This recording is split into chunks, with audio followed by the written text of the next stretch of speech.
Hello, everyone, and welcome to episode 30 and the 30, not 3, and season 3 premiere of Passion Project, the speedrun and gaming variety show that encourages anyone and everyone in the speedrun and competitive gaming communities to showcase their passions in games.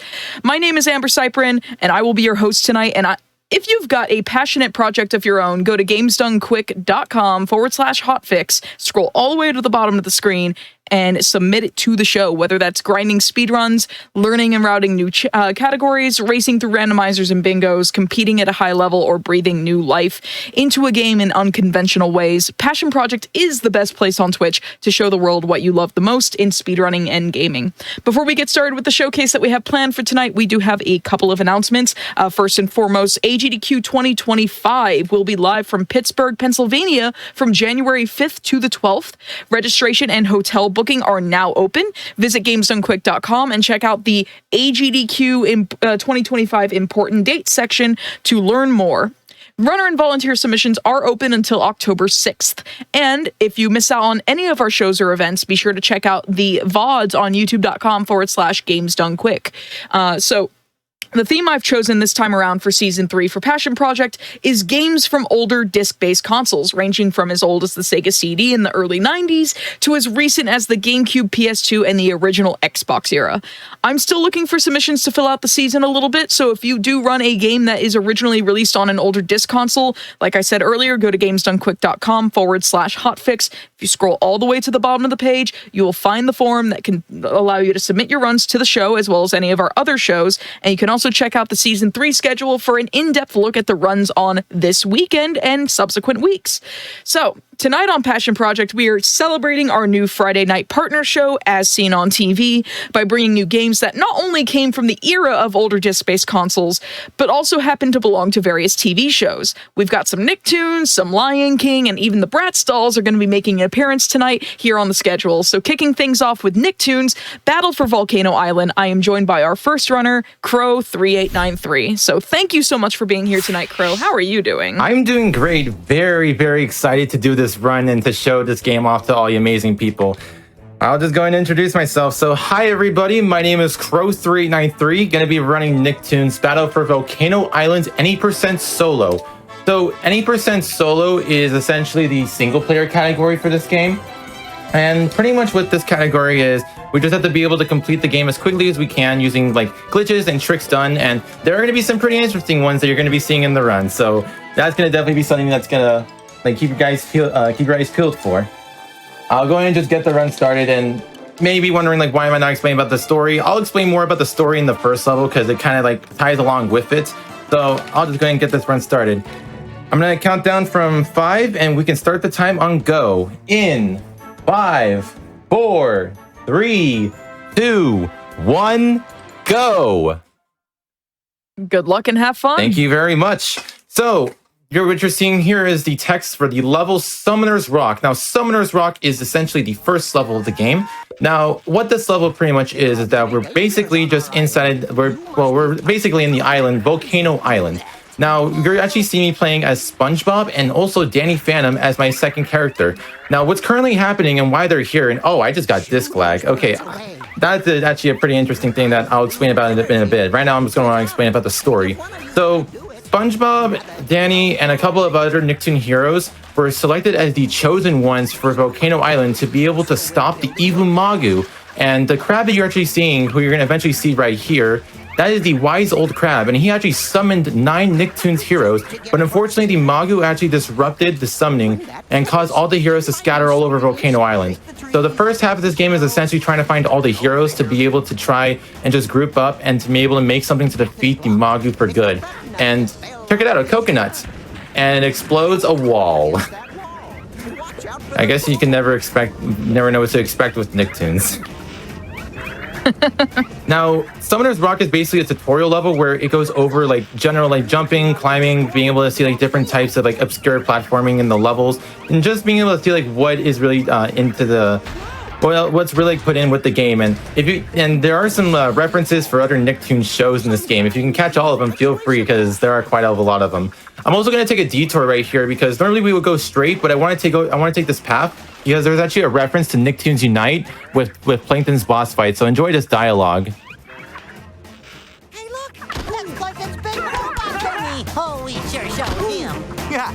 sure did, SpongeBob. It's a really nice dialogue. It's pretty cool to even like also hear that like SpongeBob and Danny just having like some nice communications. Feels like a nice crossover that they would normally usually do like in the Nickelodeon series, like the Jimmy Timmy Power Hours or any other shows that they used to do as well.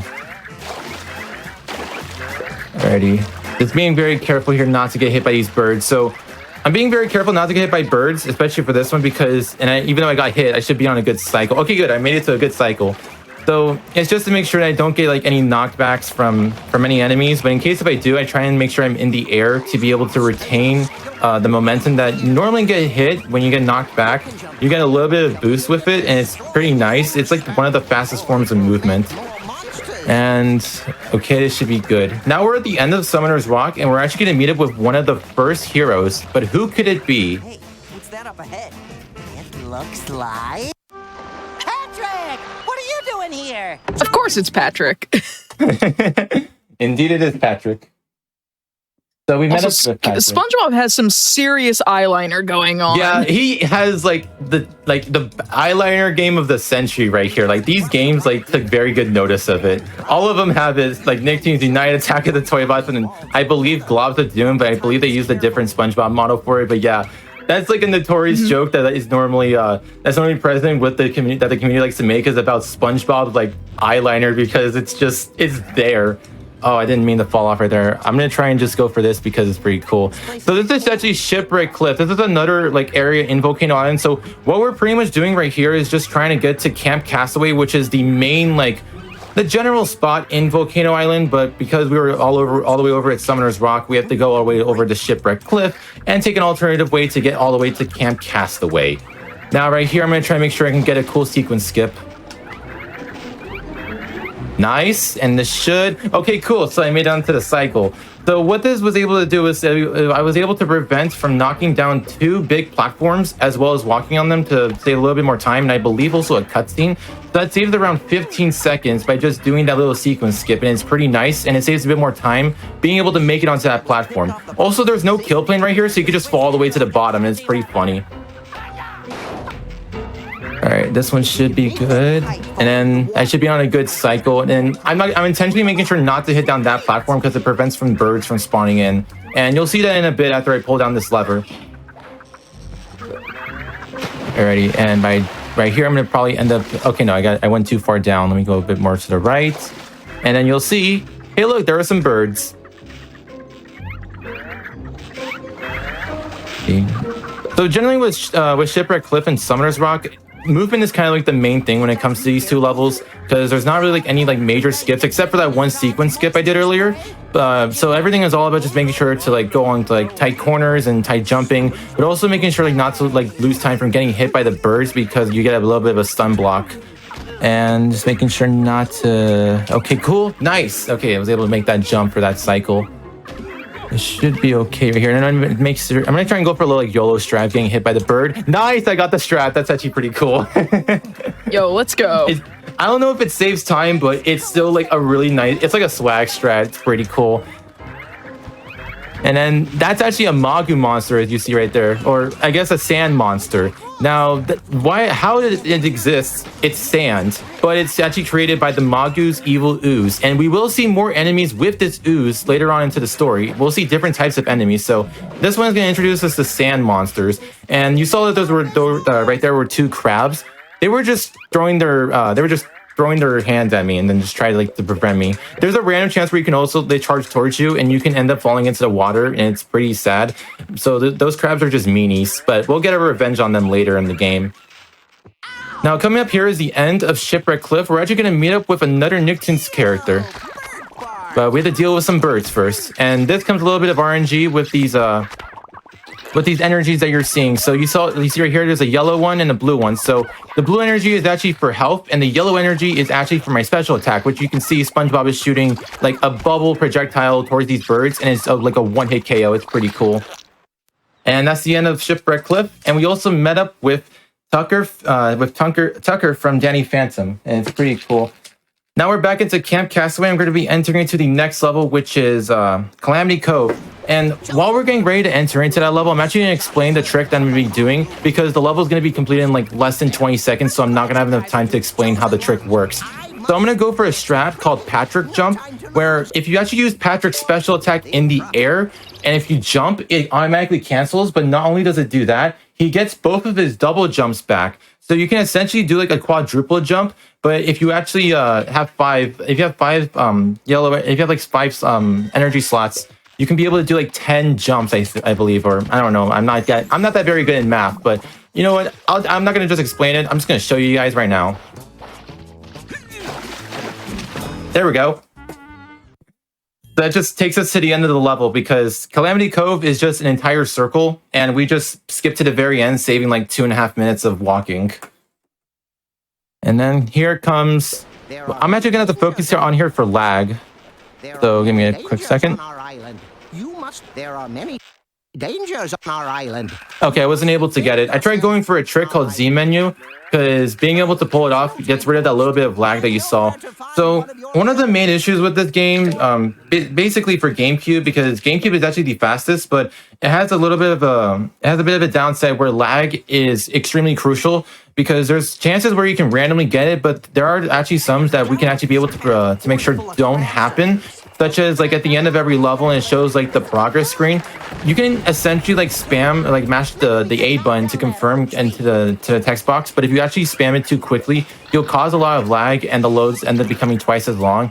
So whenever those happen, I always make sure to just space out my buttons where I cancel it quickly, but not too quick to lose time to lag. Also, welcome to Fort Crabclaw, and we're basically jumping on leaves and avoiding frogs, and we're going to meet up with another Nicktoons character who is the three-headed boy. I wonder who that is. And then turtles. I'm also going to go for a YOLO strat right here. I didn't get it. I tried going for turtle jump. It's a pretty precise trick. It saves like 4 seconds compared to if you don't get it, but it's very difficult because it depends where you walk off from the turtle, but also if you make sure to jump space as well, which is already pretty difficult because it sometimes varies. I also switched to Sam, and what I'm doing here is that I'm actually activating the Fenton suit, and the Fenton suit actually has a timer, and I'm essentially going to do the same thing like I did with Patrick, where I want to be in the air by the time the suit runs out, because I'll retain both of my jumps back, so this can happen. And because of this, I'm able to go out of bounds. So yeah. I love easy out of bounds. It's pretty cool. This level has like a few different ways to go out of bounds. This is one of the methods to go out of bounds. Another one, there's 2 ways to do it with Patrick, but they are actually slower. This one is actually faster because not only can you be able to like go like pretty quickly since you don't lose time from movement, but you also get 5 yellow energies. And I'm being very cautious here to land back in bounds because there is a giant kill plane, but I'm making sure not to land on top because if I do, I'll get soft blocked. But in case if I do, I have a backup save file. Let's go! I got the strat! Nice! That's awesome. Save like 30 seconds of climbing and platforming. That's actually pretty cool. And then I'm going to go for a Danny jump. So I'm abusing the head properties from Danny and Sam. So Danny and Sam have one of the largest character models. And because of this, if you actually jump on top of a character's head, this actually registers as a platform where you can basically walk on them for a few frames, and then you can also get your jumps back as well. So what I did right there was able to skip a climbing section that is really slow.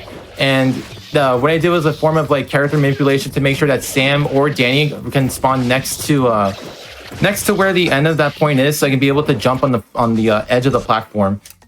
And that's the end of Fort Crabclaw. I also used Patrick's special attack to to actually eliminate the crabs, because his cartwheel is a one-hit KO and is very useful. And we also saved the three-headed boy, who was actually Timmy Turner. Alright, so we talked to this little crab, and we're going to be entering into the first boss, which is the Great Carapace. Now, what's currently happening here is that the Great Carapace ends up kidnapping the wise old crab, and we have to save him because he was being a threat towards all the crabs of Volcano Island. So we're gonna try and go against him to be able to save the crabs, but also to try and see if we can be able to communicate with another Nicktoons character. And I'll explain that in a bit.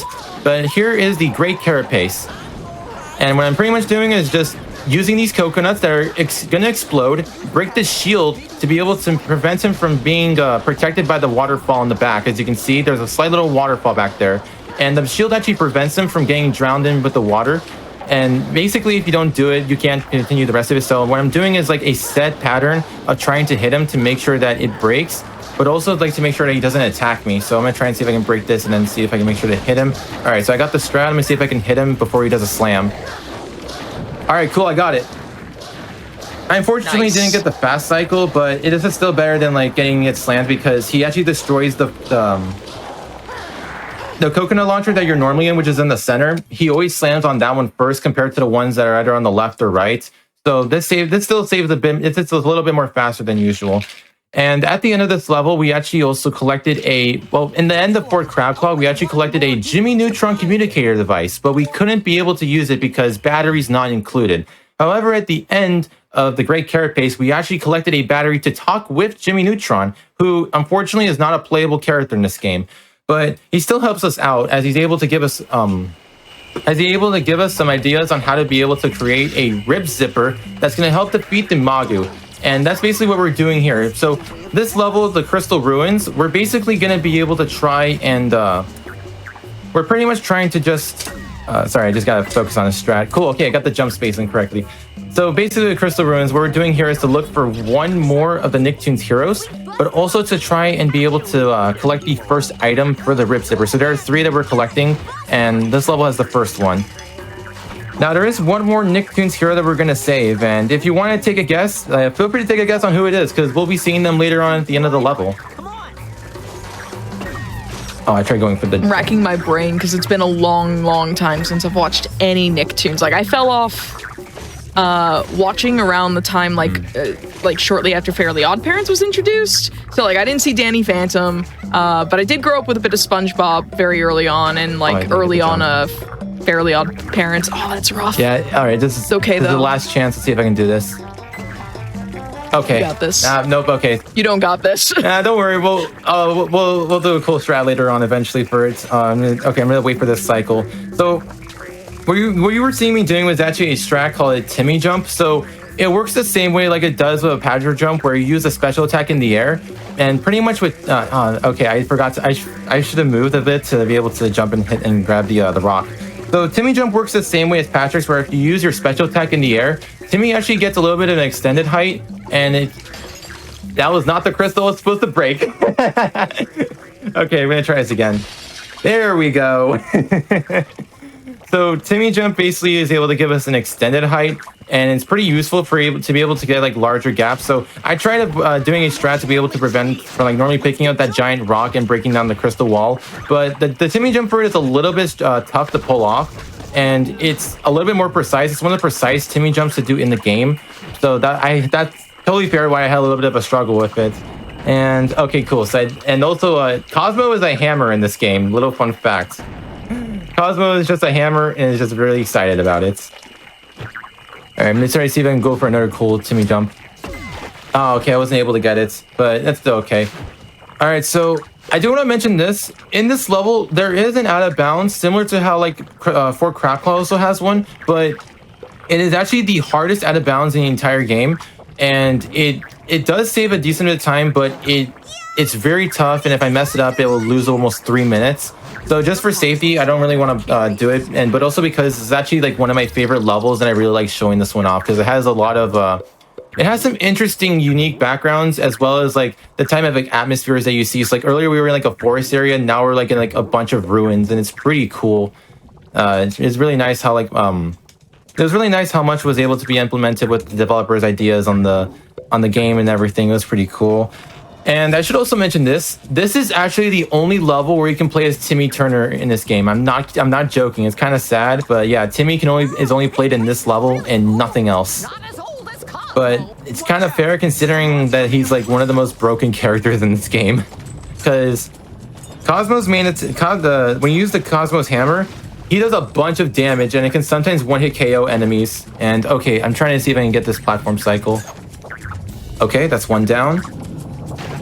Ah, okay, I was a bit too... I played it a bit too late with my jumps, but that's okay. At least I'm still able to make it to a good cycle. Okay, nice.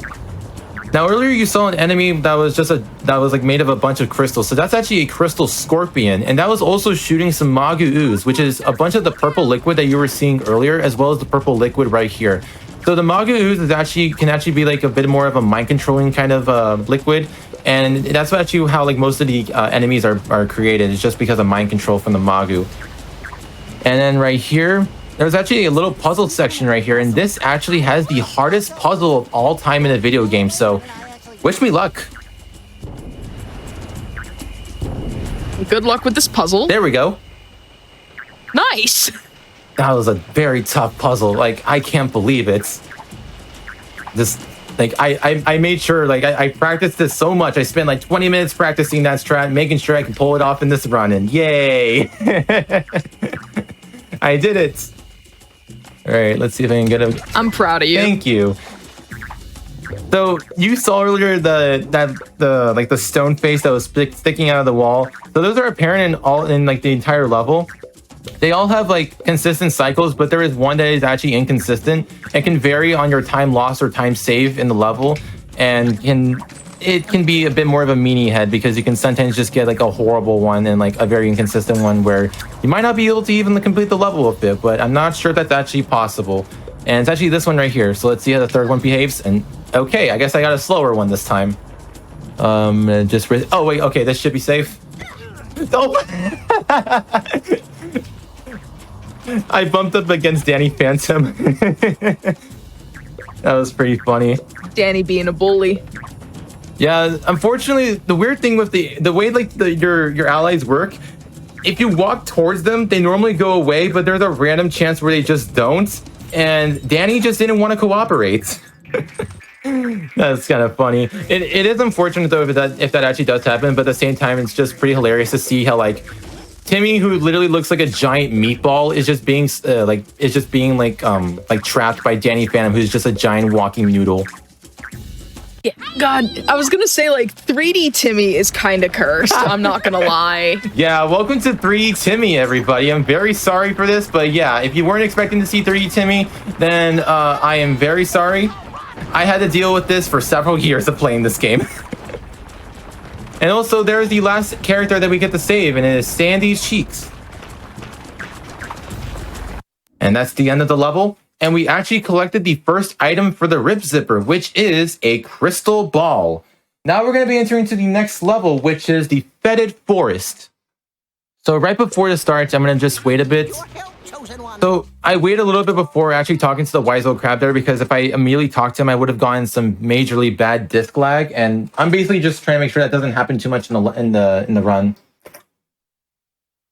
Sorry, I just had to take a quick sip of water. Friendly reminder to everybody, hydration is very important, and you should always take a sip of water when necessary. Alrighty, so welcome to Fetid Forest. Now, what we're currently doing here in this part of the story is that we have to save the Queen of Myrmix, who is being kidnapped by the Florians, who are taken control by the Magu's Ooze. And this level is pretty unique. It's actually like one of my favorite ones because of all the purple and everything. It looks really nice. All right, so I'm gonna get ready to do an out of bounds, but I want to give a flashing lights warning during this part because there's a random chance where the camera can just flicker all over the place. So I'm gonna do my best to make sure that doesn't happen. So I am gonna actually be very quiet while this part happens because I need to focus and just make sure that doesn't occur. And I'm just gonna play it as safe as possible. So wish me luck. Good luck.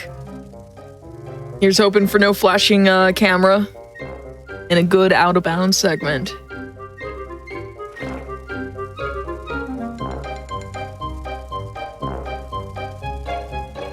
I just appreciate that Patrick's falling into the void.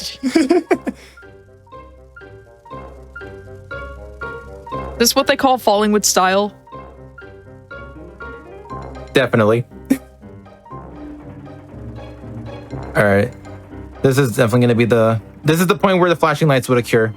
So just hoping I didn't activate it. Oh, no, okay.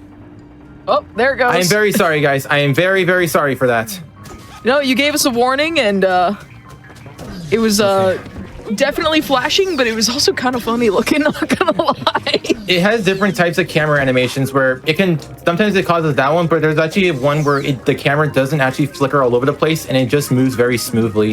That one was actually the one I was hoping was gonna happen, but unfortunately it didn't. So I'm gonna try and hope that this one will be a bit better. Yeah, that one wasn't too bad. It was just very spinny, if anything. I'd say more motion sickness than flashing lights. Oh, I am okay. My apologies for that, everybody. No, you're all good. The warning in general is very helpful and appreciated. Yeah, it's usually the third wrap that mainly depends on whether or not, because there's a giant kill plane that you have to avoid that's out of bounds. That's from like a giant generator. All right.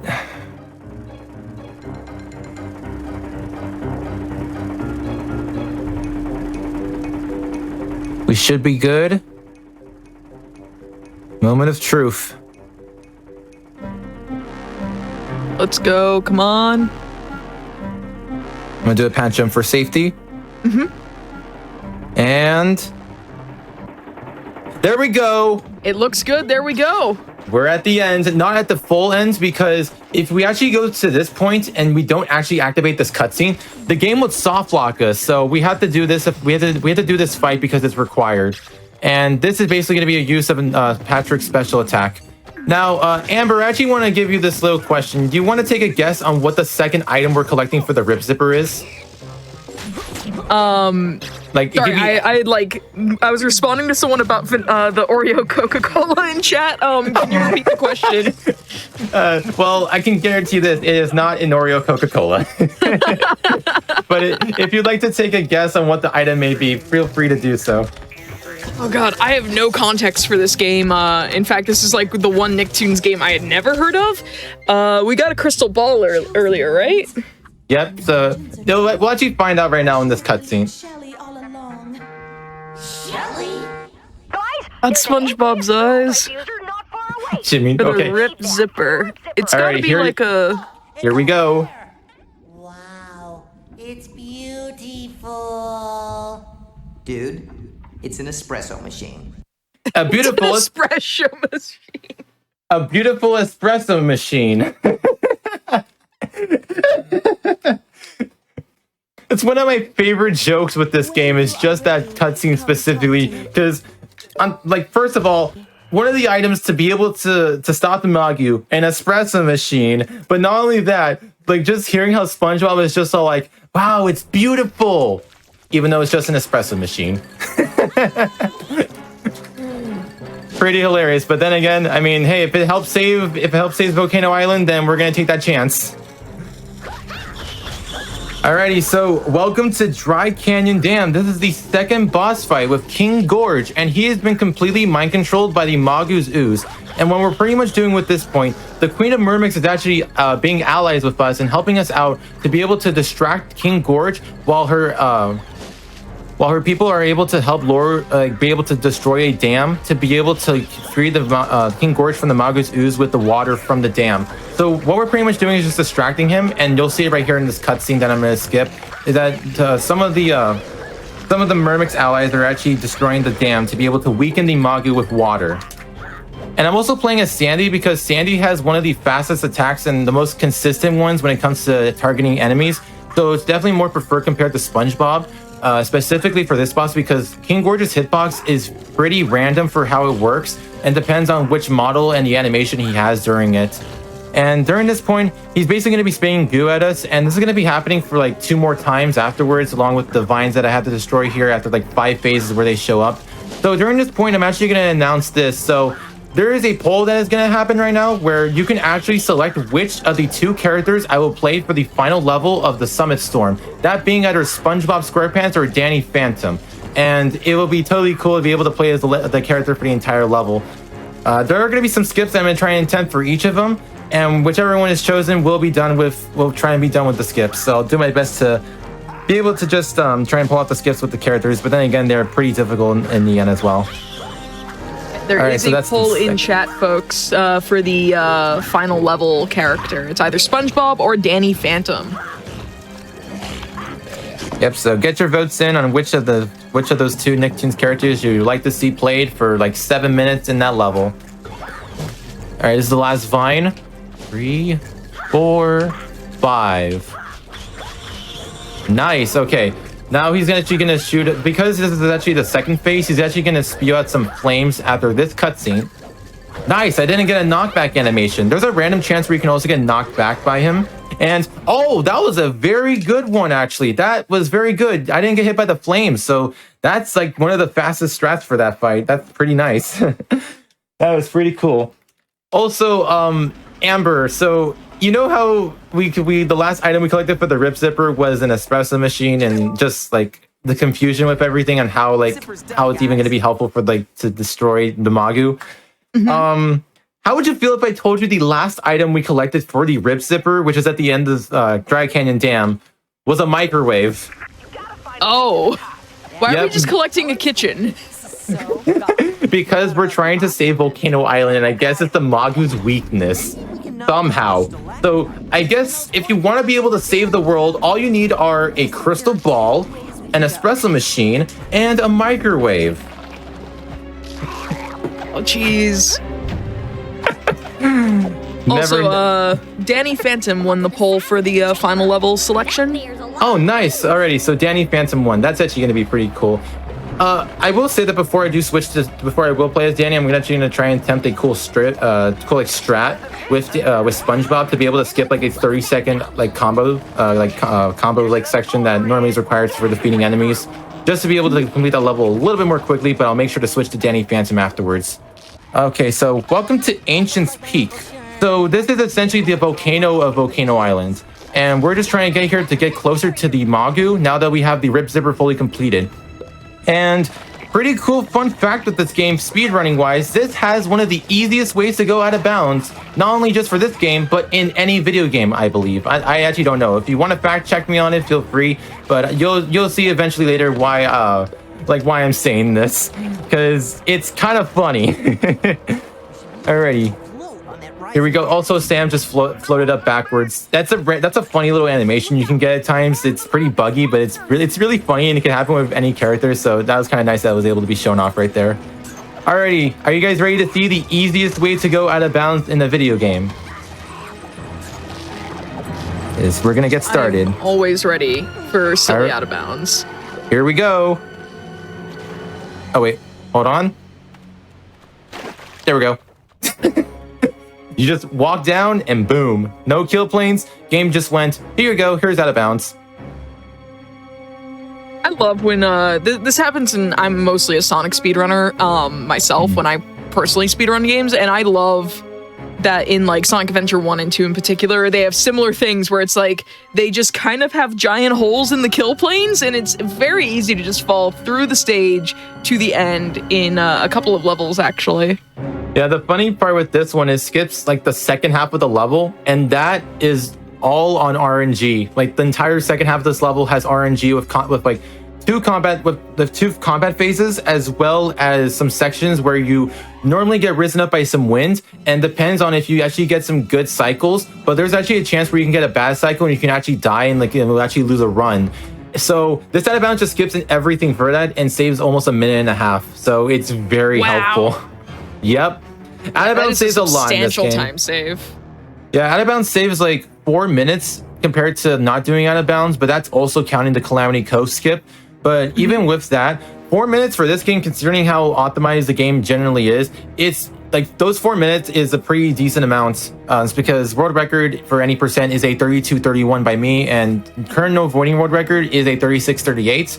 But that also had to depend on RNG and everything. So, and it's just that like this is like one of the main crucial points of the run. So, okay, I tried seeing if I was able to land on the very top because I wanted to avoid this section right here, but I wasn't going to have enough height for it. So I'm going to be very careful, because if I go a bit too far to the right, I'll accidentally hit a soft lock trigger. So I would actually have to reload the level, but I believe I have a save file that could just take me to the last level. So we won't have to see this entire level and probably cost them no more time for the estimate. Okay, and I'm going to wait for the rest of the level to load. There we go. That's the end of Ancient's Peak. Nice. That was a nice level. I mean, I'm gonna be honest. It was very solid. It was some pretty cool falling. I'm gonna be honest. It was some nice falling. Every time SpongeBob closes his eyes on the loading screen, it looks like his eyelashes become like a weird mustache. Oh man, like I can't unsee it. I'm gonna be seeing that now every time I'm gonna be running this game from this point forward. Yeah, like I think of like the burger guy from Popeye, from like the old Popeye comics and cartoons, like just the way his mustache is drawn. It looks like that, and it bothers me. It's so cursed. Oh my goodness. Well, I guess that's one way to see SpongeBob now for the Nicktoons Unite series, is that he has his eyeliner game on point, and he looks too much like an actual sponge. I'm gonna be fully honest. He looks way too realistic like a sponge compared to how he looks like in the show. Yeah, So, like some Nicktoons were not meant to be 3D. Well, I mean, Danny Phantom is kind of tolerable, but then again, his eyebrows they look like bolded, like Arial text fonts. I'm gonna be honest.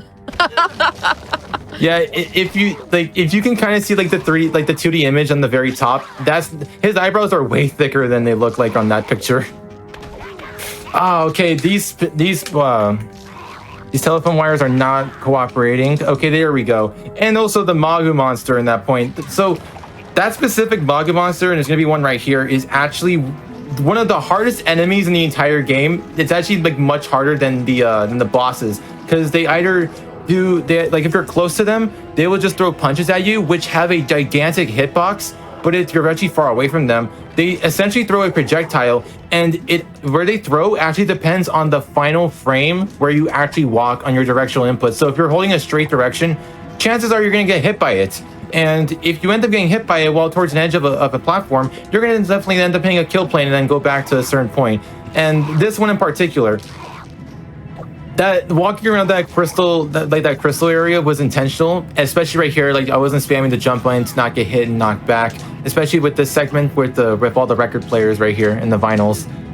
The vinyls all have a very strange cycle. This one is a little bit more consistent compared to the second one right here. The second one is all dependent on how the last two work. So let's see, this one is going out fine, and then let's see how this one goes. Nice. Okay. And then let's see how this one goes. Nice, I got a good cycle for that one. That's pretty cool. Yeah, that was like a really good cycle. Also invisible platform. Like just like a big invisible platform right there for no reason.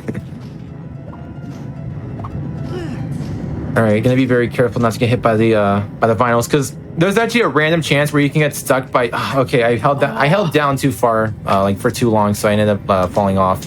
But what I was gonna say was, dude, there's also a chance where you get stuck in between the vinyls, and if you do, it's like an infinite hit. So you get hit consistently, and there's a random chance where you can either fall off or you'll end up having to revive, and you'll start like very late, like very far from where you may have died at this point, which loses like almost 40 seconds. And I'm gonna try and go for another skip.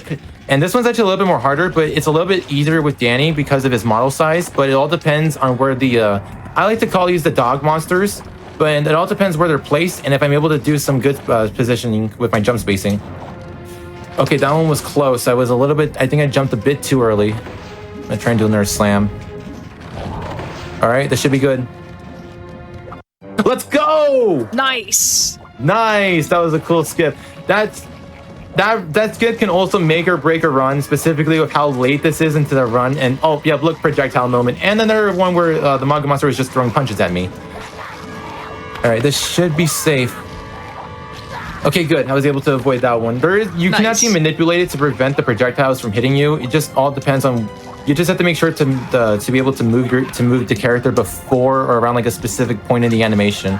Also, I'm doing this little sequence skip right here just to avoid knocking down that platform later on, and to also avoid not getting hit by that Magu monster right there. But there's gonna be another one right here, so just for safety, bye.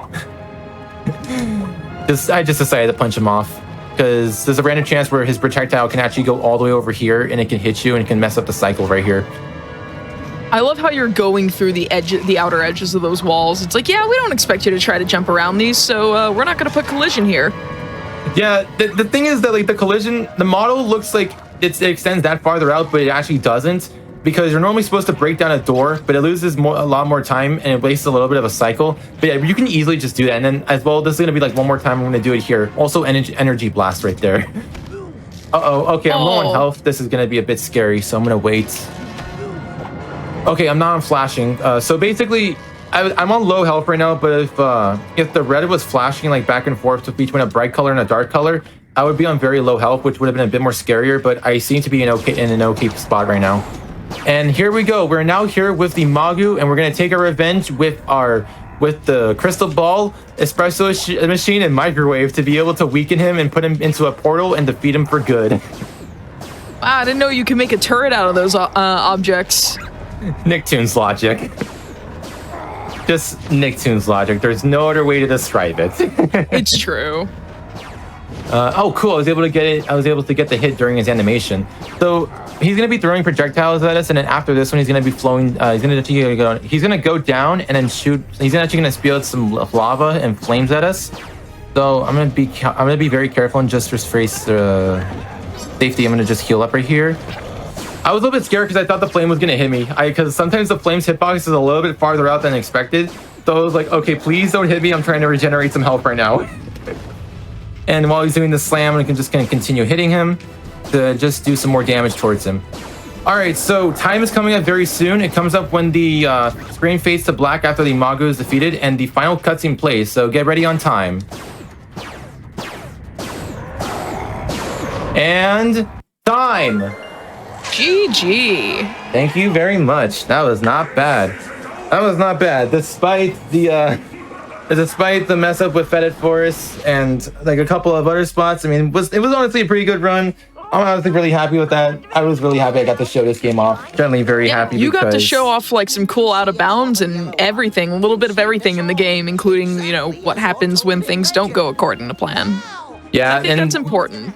Yeah, and like we do it. Well, there are also backups, which were some of the ones I was going for, and alternative strats just for like as safety ones, such as like not going for the out of bounds and crystal ruins because it's pretty tough. It's pretty tough.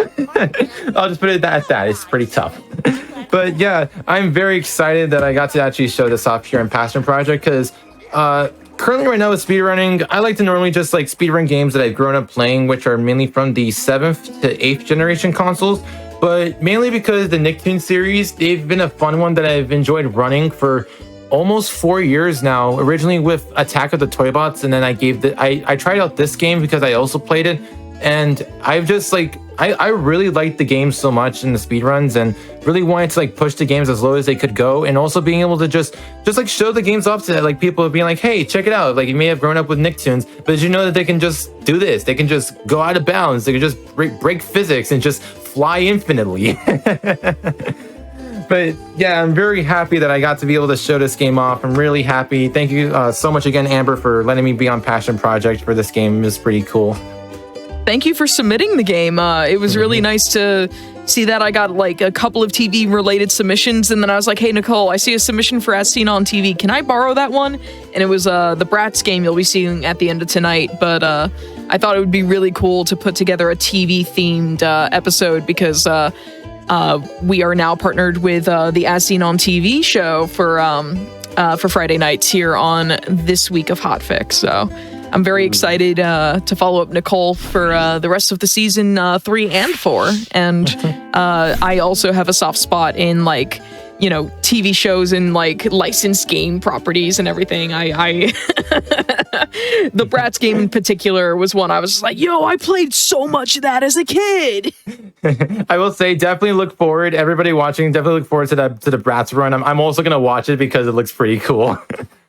Oh, absolutely. And thank you again for being here tonight. Everyone, stick around. We are going to take a quick break. I just want to remind you all that your subs, Prime Gaming subs, and gift subs, and your bits that are cheered here on the GDQ Twitch channel do help support Games Done Quick Hotfix. So if you enjoy watching speedruns, consider subscribing to the channel to get access to our emotes and chat with other subscribers during our show replays. And we'll be right back after a few minutes. Get up, drink, eat, do whatever you need to take care of yourselves. We'll be right back with some Lion King Simba's Mighty Adventure.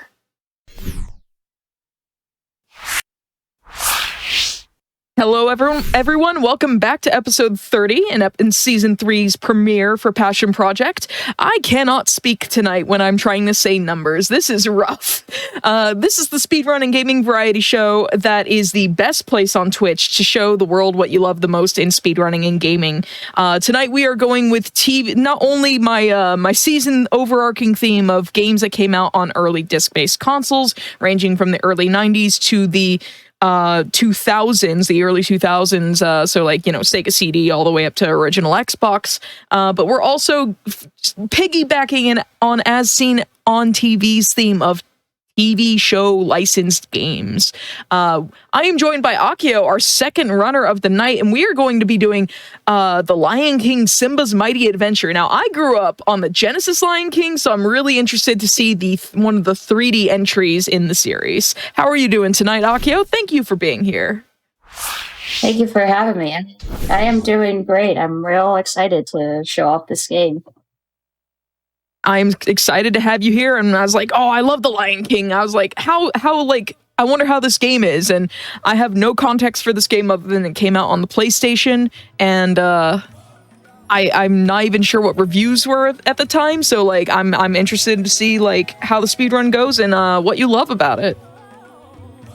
So, I actually discovered this game back in 2022. Like, I had not known about this game for many years, and I was like, oh, there's a 3D Lion King game on PS1 that is, fun fact, this game not only takes place during the first movie, but it also has levels that take place during the sequel, Lion King 2 Simba's Pride. So, and I love both the first and second movies, so I was like, okay, that sounds up my alley. So I very quickly picked up this game, and and it's been like pretty much a speedrun staple ever since. Awesome. That is really, really cool to see. Like, even getting into games like this in 2022 is really, really cool, because like there are some retro games I've picked up in like recent memory as well in the last like 4 years. So I'm glad that this has become a staple for you, and I'm interested to see how the run goes. Yeah, so I will get into menu here.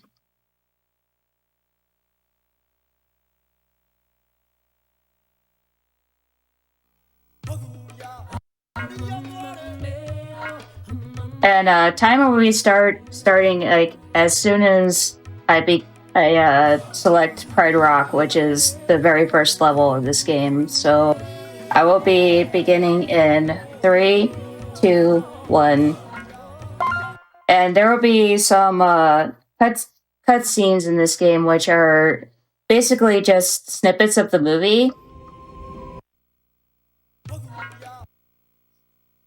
And then like there's these little like loading screens, which I just quickly press X through to load.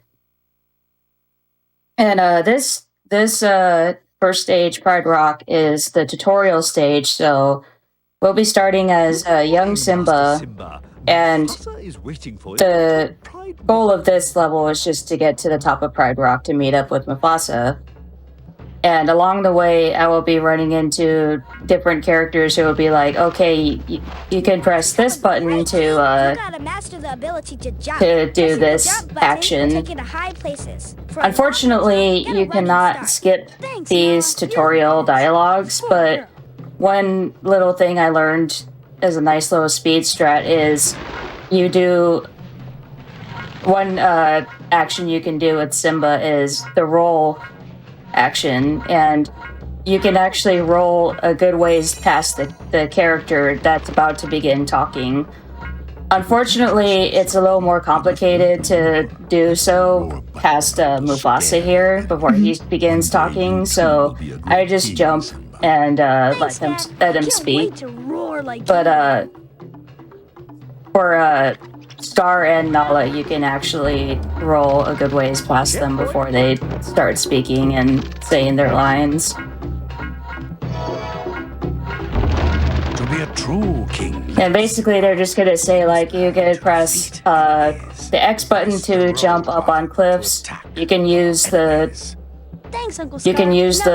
square button, which is what I'm using to roll around for the roll action, and the circle button is used for roar. I never use that in the speedrun as it's slow, so I just stick with doing rolling or pouncing, which is what Scar teaches you right here. Use your pounce attack.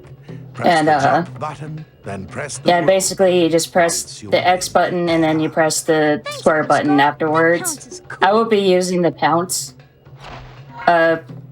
action a lot, especially later in the game when I'm adult Simba. If you jump up to a cliff and hang from the edge, you can pull yourself up by pressing the jump button. Thanks, Nala. That'll come in handy. And Wait, to how did note- Nala get here? And to note, unfortunately, for the most part, the characters that are speaking do not have their original voice actors voicing them. I think the only ones that do are, I'm trying to think. Use your strength wisely. As king, you must learn. The I know balance. Suzanne Plachette actually reprises her role as Zira in this game later on, but I can't really think of who else had. Oh, Pumbaa's voice actor actually came back. Oh, Otherwise, nice. all the other voice actors. I actually found this out last night that like even Timon and Mufasa's voices in this game aren't their original voice actors, which I was legitimately surprised by because I actually thought James Earl Jones had reprised his role as Mufasa, but it was just a really good sound alike. We're coming up next on the graveyard, which we just run through here while avoiding all these hyenas that are running around on the ground below.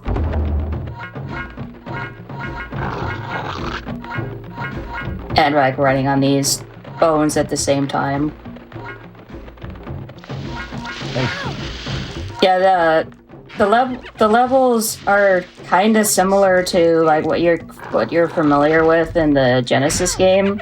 Yeah. And that you have a level that takes place in the Pride Lands, you have the level that takes place in the graveyard, you have the Stampede level, and a jungle level that takes place during the first movie. There are 9 levels in total in this game. 4 of them take place in the first movie, while the rest of them take place during the second movie. And only about like a few of these levels are you play as young Simba, while all the rest of them are adult Simba. Oh, you know what game this reminds me of? Another Disney PlayStation platformer I grew up with. This reminds me of the Tarzan game. If you've ever played that, it's very, very similar looking. But that is almost entirely 2D. I don't think there's many like hallway 3D segments like this. But if you haven't played the Tarzan PlayStation game, I recommend it. I have not, but the other Disney interactive. There are 2 other Disney interactive games I have played, but one of them is a platformer similar to this, and it's called 102 Dalmatians: Puppies to the Rescue. Yeah, I've played that one as well. Yeah, that's a game that I actually have a lot of nostalgia for because I actually played that one a lot as a kid. And I just took care of the hyenas there. Like they're really easy to defeat. You just gotta have to kind of like repeatedly roll into them. Like you could do 2 actions to fight against the bosses of some of these levels, and that's basically just either pounce on them or roll into them. The pouncing is more effective for like the major bosses such as Scar and Zira. So we're coming up on the Stampede level where you're going to be having to avoid getting stomped on by the wildebeest. And it's actually pretty difficult to stay out of their way because their patterns are a little bit unpredictable. And there's also rocks falling at the same time, and these creatures will pop out as well, which there's these like little fox creatures that pop out, and I still to this day have no clue what type of animal they're supposed to be, but they're just there. And I kind of roll out of the way there to try and avoid getting hit by those rocks. Simba has like this weird thing about getting caught on walls or different objects, and rocks are no exception. And there is a later level where he will be doing that a lot.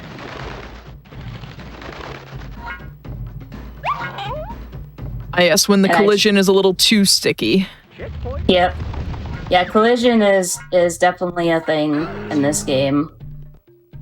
I will probably die at least once in this level just because it's, as I said earlier, like it's really hard to avoid these wildebeest as they're running around, like swerving side to side.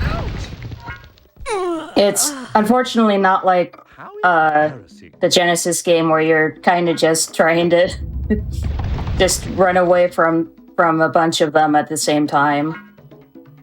Okay, it looks like there was at least a checkpoint since the bee's right there.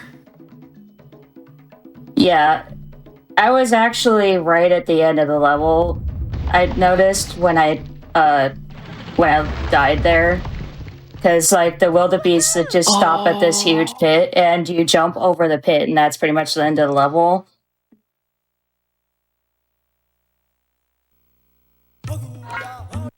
But yeah, like I always expect to die at least once on that level, just because of the slight difficulty of it.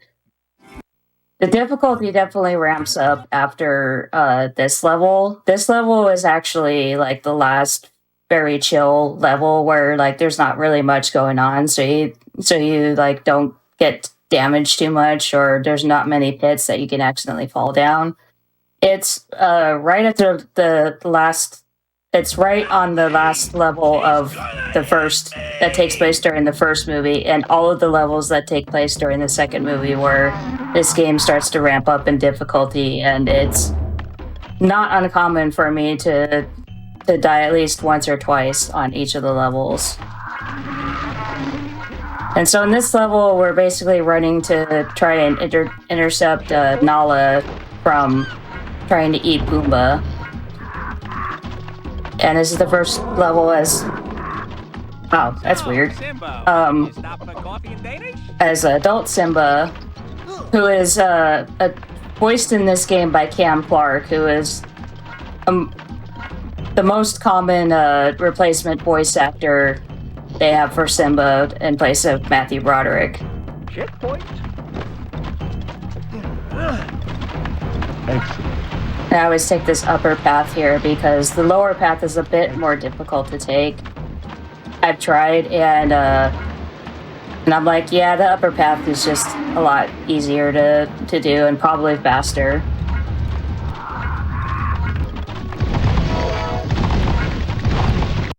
I roll there to avoid getting damaged by those rocks. And Simba sometimes likes to get caught on that plant. It was just like, nah, I can't get past this. It's such a huge vine, or such a huge root. Yeah, it's such a huge object. I don't know what to do with it. Oh yeah, you see these random letters that I'll pick up, by the way. Yeah, Lions were good for something. I will actually be like unintentionally collecting all of them in this next level coming up, just because they happen to be right in the path that I'm going. And basically, whenever you collect all the letters of Simba's name, you'll hear Mufasa's one line from The Lion King where he goes, Simba. And that's like the only instance where you hear his original voice in this game. Yeah, apparently Cam Clark is now the current voice of Simba, but he also did the singing voice for Simba in the second movie, as well as was his replacement voice for Simba in the Timon and Pumbaa animated series. That is correct, yeah. I've been seeing the Timon and Pumbaa series making a resurgence on like Twitter and stuff, and I'm like, why are people suddenly remembering this as a thing? But the clips I've been seeing are great, so it's a small piece of my childhood, because I remember watching that as a kid, but I remembered nothing about the show. Yeah, I remember watching that as a kid too, but I also don't really remember much about the show other than the fact that Simba was in it, and he was voiced by Cam Clark. Yeah. Although, I'm curious what, one thing I think was a missed opportunity was, they never made a Lion Guard, video game, which I thought was kind of surprising considering The Lion King was, you know, a popular, franchise to make a video game out of, during like the SNES and Genesis and the PlayStation era. So I was surprised the Lion Guard got nothing. Yeah, I'm honestly surprised too. Excellent. I've actually never seen the Lion Guard, but I've been hearing good things about it, so someday I'll... I didn't get the double boulder jump there. Aw. Sometimes you can get a hop off of one of the rocks, and then the other rock, it happens to be like right in the same path at the same time, so like Simba will like do a double jump off both of those rocks. Excellent. Wow, those like... I have to be a little bit careful of these buzzards, by the way, because Simba will bounce off anything that happens to be in its way when he's jumping around, and these birds have caused me to fall to my death a lot of times in this level, just from being in the way. It's actually surprising I haven't died at least once in that level, because that tends to be one of the more difficult levels to get through without me accidentally falling down a pit because of one of those buzzards getting in the way. Step down, Scar. I think not. And so this is the first of two major battles in this game, and it's the fight against Scar. Now this fight is interesting because you can just pounce on him when he's on the ground, and you would think, oh, he goes up on the cliff and there's a bunch of rocks falling out. I have to wait for that to go on and for him to jump back down and damage him, right? There's actually a speed strat where you can like pounce at him while he's on the cliff, and for some reason you can actually get a pounce off while he's still on the cliff, like that. And so that just makes the fight a lot quicker than having to wait for his cycle of running on the cliff back and forth and doing the like falling rock animation.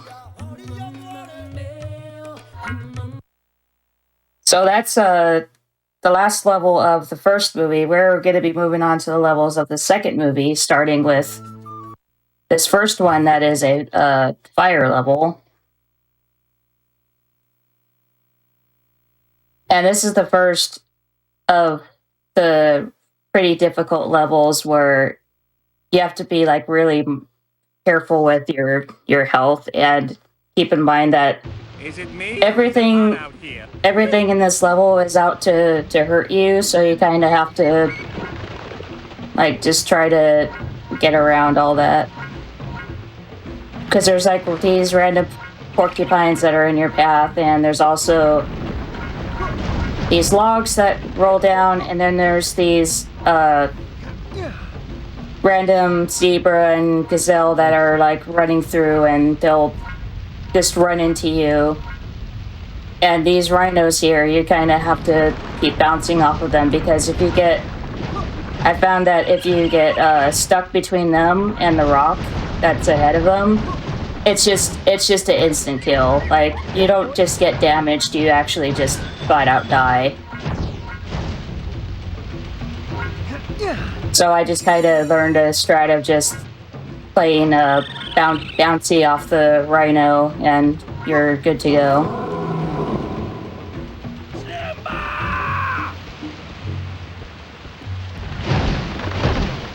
Someone's saying they've played a Dreamcast version of this game, but I don't believe that's possible because this was released on just Game Boy Color and PlayStation. This was only PlayStation and Game Boy Color.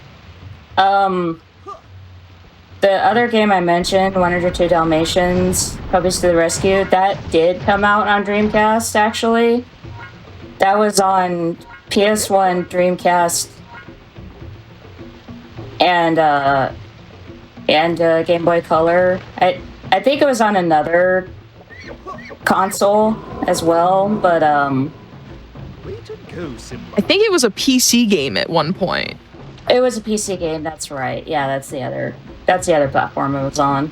Yeah, the Disney games that came out on Dreamcast were 102 Dalmatians, Puppies to the Rescue that we just mentioned, Walt Disney World Quest Magical Racing Tour, which I actually loved both on console and Game Boy, Toy Story 2, A Bug's Life, Buzz Lightyear of Star Command, which I liked, but replaying as an adult didn't like, Donald Duck Going Quackers, and Disney's Dinosaur.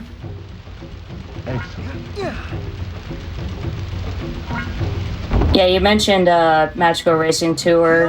That is another PS1 game I played as a child and had a lot of fond memories of, but that game is honestly a little rough to play as an adult.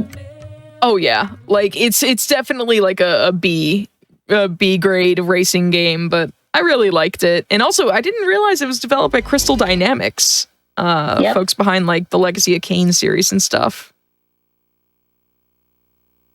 Yeah, there's quite a few Crystal Dynamics games that I know of that they did specifically. Yeah, like Tomb Raider and Gex are also series by them. There is a game that I've played on Saturn, and it's also on PS1, but there's a game called Blazing Dragons, which is like basically like a point and click. Someone else has heard of Blazing Dragons. I'm not alone anymore. Yeah, Blazing Dragons is great. Like I played through it on really Saturn, is. and I was like, yeah, this is an amazing game. Its writing is delightful. Oh my goodness. Yes. It was also on PS1. I think I have a copy of it for both consoles, for PS1 and for Saturn. I love that game so much. It is one of the few point and clicks I grew up playing, and I was just like, I love this game so much. The humor's so good, even if I like was terrible at the puzzles as a kid. Yeah, the puzzles were definitely head scratchers, but like I definitely really loved the writing. It was very Monty Python, which is definitely what they were going for. Yeah, it was written by the people behind Monty Python, and that humor definitely shows. So this is the level I mentioned earlier during the Stampede level where Simba likes to randomly get caught on these rocks. Also, instead of wildebeest running around, there's these rhinos, and rhinos have a lot bigger hitboxes, so trying to stay out of their way is even more difficult. And I will die at least a couple times on this level just because it's really hard to just get by the rhinos without them just deciding, oh, you wanted to go that way? I'm going to just randomly turn this way and just pin you against the wall or the other rhinos instead. But the fact that I picked up an A there means that I'm very near the end of the level, so... Yeah, who's the king?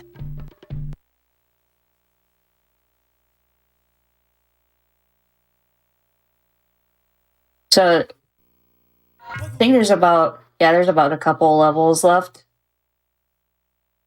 And this next level is called Ambush, and basically I'm trying to avoid all these lionesses that are like trying to attack Simba. And the buzzards from the other level are also back, but thankfully they don't try to get as much in the way as they would before. But they do like to just randomly like fly into you. Like that.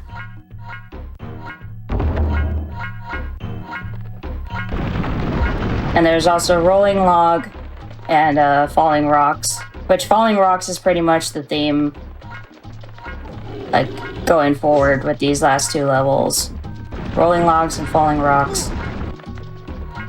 Random Outlander lionesses. Yep. Excellent.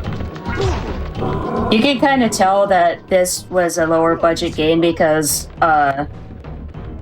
like the tutorial level with Nala talking, you can kind of tell that her motto is very similar to Simba, Cub Simba. Yep. And then in this level, all the lionesses are pretty much a similar motto to Zira. I do think one thing I do like is that at least with adult Simba here, he actually his walk cycle looks very, very similar to the walk cycle that he had in sprite form in the like Genesis and SNES game, which I think is really neat. And like the moveset is overall like basically the same between the first game and this one. Yeah. He definitely has the more satisfying run cycle compared to young Simba, because young Simba kind of looks a lot more awkward. Yeah, young Simba looks like he's just like in slow motion constantly. Yeah, it feels like he's in slow motion trying to control him too. Where adult Simba actually feels like he's running. Yeah, like I do appreciate like the small bits of effort that you can see like in the various animations like being pulled or inspired by the 2D game coming into this game. It looks like a solid game. It's just like pretty short, which I hear was one of its like criticisms, like as I've been looking up information on the game. Yeah, this game is really short. Then again, the original Lion King was too, but it was just so hard you couldn't tell. Yeah. Yeah, I remember playing Lion King on Super Nintendo, like back when I was a child, and I was like, wow, this game is rough. I remember the first time I saw the ending was through using the invincibility cheat code, because I was just like, I want to know what the end of the game looks like, and that was like in 2009, playing it when I was like 16 again. 16 the first time, not that I've ever been 16 twice. That'd be impressive. Yeah, that would be. I'm not a secret time traveler, I promise.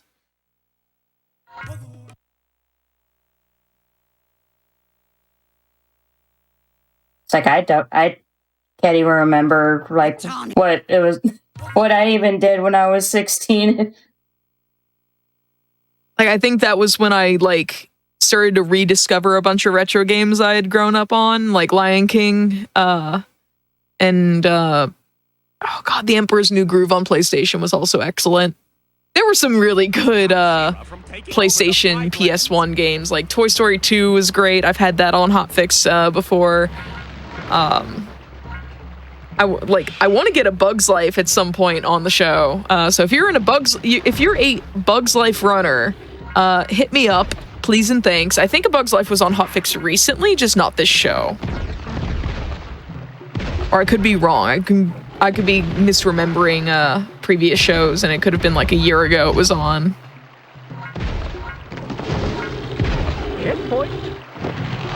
But like this actually looks like, you know, a solid platformer, even if like the collision's a little like on the jank side. Most games of this era had collision that was jank. Yeah, honestly, this game like doesn't have very many bad things about it that I would say wouldn't be worth playing it, because I definitely enjoy it for what it is. Like, I think if I had known about this game growing up as a kid, I would have, like, begged my parents to buy it because of us owning the Genesis version of The Lion King. Alright, so now we're on the final boss of this game, and that is Zira.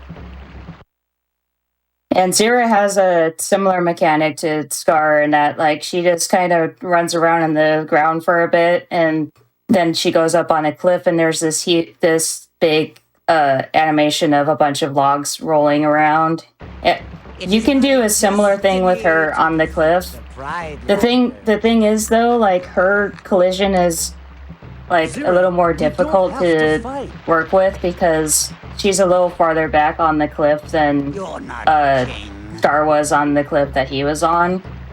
It is possible, though, to get a cycle on her while she's on the cliff, though. And I have, like, a few times here and there actually hit her while she's up there. One thing to note, I was practicing this last night, and my boyfriend was watching, and he pointed out that when you start this fight, for some reason, Zero starts with a sliver of her health already gone. Oh. I'd never noticed because I'd never look at her health before I start attacking her. But apparently, like, he's watched me do practicing, and each and every time I've loaded into this boss fight, she's had a sliver of health gone. Oh, that's actually kind of wild. I wonder if that's, like, by design? Like, I would assume it would have to be. Like, her health value just doesn't fill the entire bar. Yeah, I'm not sure if it's, like, done on purpose, or maybe it's some kind of, something they overlooked when they were programming this game. I mean, this game was honestly kind of poorly programmed in a lot of ways, but...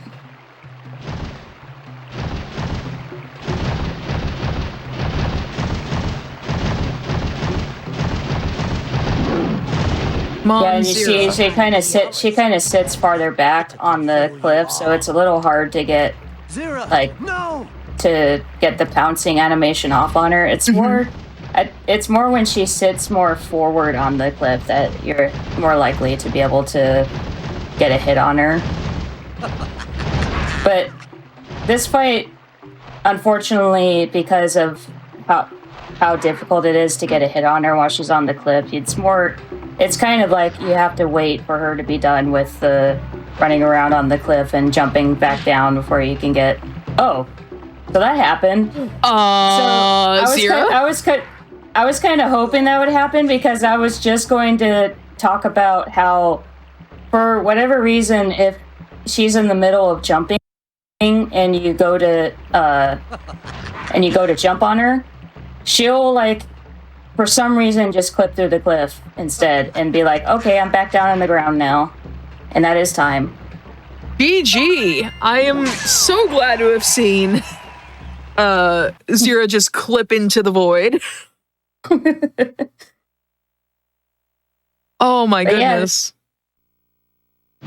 Yeah, and then you get all this ending to Lion King 2, which if you've seen Lion King 2, you already know how that goes. And then the credits, which I accidentally skipped over there, but basically the credits is just like that, the menu music playing over the credits. It's nothing too exciting. But yeah, that is Simba's Mighty Adventure, any percent, which I kind of want to learn 100% someday so I can show that off at some point.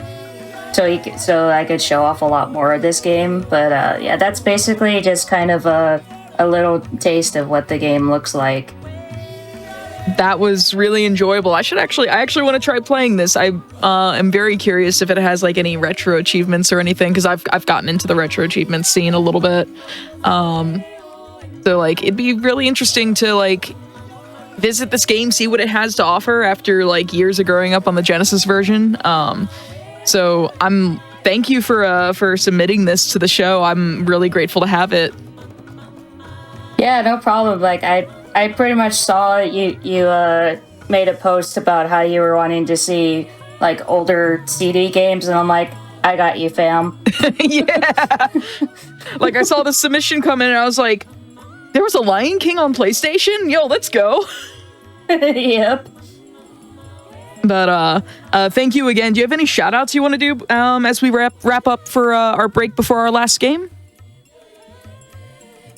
Just like mainly shout outs to you for having me on this show. This is actually like my very first Hotfix appearance ever, and I'm kind of glad I debuted with this game in particular, because I really enjoy this game. This game is like, even though I only discovered it as an adult, like I feel like this is, like, as you said earlier, like, if you had discovered this game as a kid, you would have been all over it. I'm like, well, same, because The Lion King is my absolute favorite Disney movie of all time, so...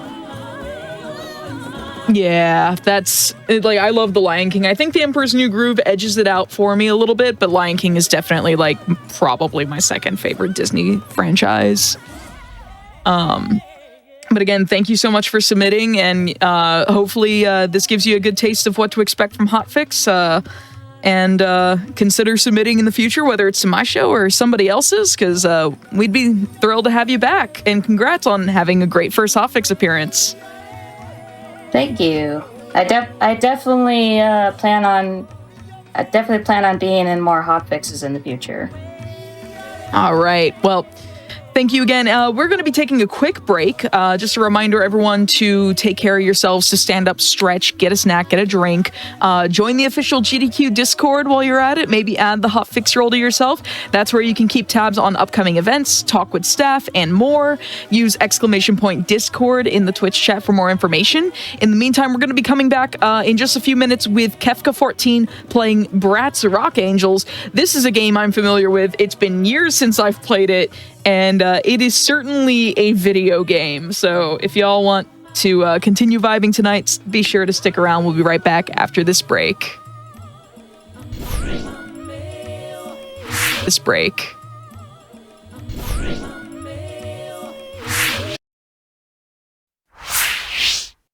Good evening, everyone. Welcome back to episode 30 and the season 3 premiere of Passion Project, the speedrun and gaming variety show that is the best place on Twitch to show the world what you love the most in speedrunning and gaming. I am joined by Kefka14, and we've got a passion for fashion, because specifically punk rock fashion, because we're running Bratz Rock Angels, and I am unashamed to admit that I played a lot of this game on PS2. Like, I remember renting it from my local Blockbuster because I really liked the I had a very long, and it's still going, goth phase, and I really liked making like cool makeup designs and punk rock and / goth like aesthetics. So like this game was right up my alley, even though I wasn't a huge Bratz fan. Kefka, how are you doing tonight? Thank you so much for being here and being willing to run this game. This game is great. I'm doing good. I gotta admit, when you approached me and asked me to run a game, this was the last one I expected to be asked to run for much of anything. So I'm pretty happy to be here doing this. This is certainly a video game of all time. Certainly. It is. We're going to make a quick disclaimer for folks who are chilling here with us late tonight. This game has copywritten music. We have to mute the music. But when we mute the music in game, it mutes the sound effects. So if you're ready for Uncanny Valley with the Bratz game, with the Bratz dolls, well, you're here for it, and it's gonna happen. It's going to be very strange. The fashion shows in particular are essentially like QuickTime event auto scrollers. So they're just going to be staring at us, like peering into our soul, and it's going to be wonderful. Oh, it's going to be great. I am ready for, like, all right, we did have Silent Hill 2 and Resident Evil 1 remake on As Seen on TV earlier tonight. And while this show has been a very steep tonal whiplash to that one, this might bring us back into the horror vibe, maybe, depending on how the makeup ends up looking. Oh, one of the makeups is definitely going to be the horror vibe that we're looking for. Absolutely. 110%. I have been warned to beware Chloe's makeup. Yes, it's strange. Well, are we ready to get going? I am ready to get going whenever you are. Go ahead and count us in.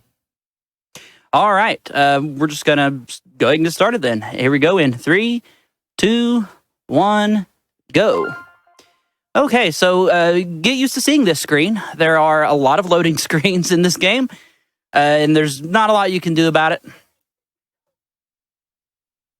So I'm going to try my best to be quiet when the characters are talking, since that's the only sound that we have. But at the same time, I do want to try to commentate some. But so if somebody just wants me to be quiet so the characters can talk, feel free to just tell me to shut up. I mean, I think it's also worth giving context for what in the world is happening here. Like what started this definitely. game. So this game is based on it was dubbed by 4Kids. It was on like 4Kids TV, the Bratz TV show. And one of the characters that we started playing as, Jade, she gets a job for a magazine that is run by one of the worst human beings of all time. I have already forgotten her name, but she's voiced by Wendy Malick. That's all I remember about her. And she's obsessed with the color pink. Jade basically gets sabotaged at that job and gets fired. Basically the same day she starts. And she is now saying her life is over. And she's like, sorry, girls, I'm not willing to hang out. Like, I just got fired from the magazine. And all the girls are like, yeah, no problem. And, it's I'm just going to go home and sulk. And then the girls are like, let's plan a surprise party for Jade and cheer her up. And that's what we're doing right now. We went and got clothing. Now we're getting makeup for Chloe. I don't know why specifically Chloe is going to have makeup for the party and they're not getting makeup for Jade, but here we are. Yeah. So this is the makeup tutorial. You go ahead and take it away from here. Well, Chloe can explain it better than I can, honestly. You're not wrong. She more or less just talks through this entire thing. We're just going to be trying to get through this menuing as quick as we can, but there's kind of a limit to how fast you can go. Can't really interact with anything until she's done speaking, which, that's great. So to actually chime in on something you said earlier, you didn't remember who the villain was. Her name is Burdette. Yes. Yes. She's kind of the quote-unquote final boss of this game. There's a little sequence where you have to essentially chase her to get pieces of a contract off the ground. It's pretty weird, but yeah. Yeah, eventually, like in response to getting fired, the girls decide to start their own fashion magazine, following up this party we're about to have. And it's like, screw the rules. We're going to make our own fashion magazine with blackjack and makeup and punk rock. Oh, yeah. And that's actually kind of the main gameplay loop. Once we really get into it as well, is the girls are just going to go on, different missions related to kind of their special interests. And we have to run around the hub world and complete said missions. We're not quite there yet, though. We're still in the tutorial, which we're about at the end of the tutorial. And just to go ahead and tell chat, there is a chance that the game can crash coming out of a particular part. If it does, I do have a backup save, and you all won't be missing any content at all. Literally, all you would be missing is 2 cutscene skips. And by skips, I mean you just press buttons and they skip. So not any tech or anything like that. Yeah. So no content will be missed if that is an eventuality. Hopefully it doesn't happen, but we'll see. I love the monotony here because she says, all we have to do is text Jade and find out where she is. And then she says it a second time just to really hammer it home. So now we're at the aforementioned party. There are lots of different tunes. And all we got to do here is it's just tutorial stuff. We have to enter the music menu to learn how to change the music, which we can't listen to. And we have to go into the wardrobe and just look at it, because that's the whole wardrobe tutorial. So we can just enter it, exit, done. Good, then we get to learn kind of the main thing in this game, which is posing. And okay, girls. It's at the end of this that we could get to crash. We'll see what happens. When you're asked to pose, but yeah, these poses, normally there's music playing during these scenes. And it looks, I guess, kind of fashionable, but in this situation, not really. It's just characters blankly staring at us and moving around, which is pretty unusual. Cool. Nice pose. Sometimes it'll be up to you. Just the 1,000-yard stare right there. Just the 1,000-yard stare from Jade. It's wonderful. After each pose, all right, let's see if we get the crash. You have to quickly strike a new pose. Fingers crossed. Try this set for a size. So we'll do pose 1. If we get it, it's going to happen after pose 3. Sweet. Cool. Survey says no crash. We're good. We're in there. Let's go. Yo. Yeah, there's like a 30% chance. Yeah, there's like a 30% chance the game's just going to completely just kaput on that. So that's good. So now we're in the main gameplay loop where we got to just run around the hub world as the girls and just do various things. Jade is more into the clothing style of fashion, and our first mission here is we have to go customize a t-shirt. Spoiler alert, it's not going to be a very pretty t-shirt because we're doing a speed run. But yeah. Okay, you see the panel on So, the right? It's got 3. All we got to do is enter all the different menus here. We're just going to put a couple of these on there. Woo! And yep, pretty. Gorgeous. We do actually have to wear that t-shirt later as well. One last thing. We are going to do a little bit of an optional thing here, though, as Jade. Well, it's optional in terms of the main game itself, but for the speed run, it is absolutely required. We're going to go get something that's going to speed us up quite a bit. We'll be saving multiple minutes. Is it the roller skates? Excursion here. It is the roller skates. We're going to go grab them, boop, like so. Come out of the door, and there are some instances where it's not quite as fast to use the skates if you're only like going very small distances, because you do have to watch that animation every time, but most of the time, we're going to be skating around. This is what the movement's going to look like for probably a good 90% of the speedrun or so. Now, after we finish a mission with one of the brats, we get to select, in whatever order we desire, which one we want to do next. But for the speedrun, there is an optimal route, and we are going to be taking it. Our next one here is we're going to be doing Sasha's challenge, and basically we have to go around the area and talk to 3 NPCs to get back 3 CDs that she's loaned out to some friends. Our first one is Cameron, who is over in the main part of the mall. We'll see if we get good RNG. There's not a whole lot of RNG in this game. Well, there kind of is, but a lot of it doesn't really affect much. This is some of the types of RNG that does, is where these NPCs decide to just sort of wander to. They have sort of a general radius that they like to stay around, but sometimes it can get really cursed and they'll just like wander off in oddball directions. Hey, there's a map board. I can press the A button next. So now we got to go to the park. You guys are going to be seeing the park a lot, so get used to it. We got to go talk to Roxy and then Fiona. Fiona is the one that can give us a little bit of trouble in this particular challenge. I say trouble loosely. It's easy regardless, but she could either be right around this corner up here once we get to her. Oh, we got to bounce. Let's go. Anyway. Nice air. Oh, yeah, we got some airtime on that one. So Roxy fakes you out, and she's like, I don't have a CD. Then you talk to her again. She's like, oh, I do have a CD. Let's see what we get. Oh, terrible Fiona RNG. Sometimes she's like right around that corner. Other times she's all the way down there, and you end up getting stuck in a table trying to come around the corner. Good stuff. So next, we're going to be doing Yasmin's section, and Yasmin is into nature and animals and that sort of thing. Her section for the magazine, the column she's doing, is usually related to things of that sort of scope. So we're going to be coming to the park and taking some pictures of cute little animals. This is a big reset point if you're ever grinding this game, because the animals like to troll you. We'll see what happens. I never thought I'd hear this is a big reset point in a Bratz game. Right?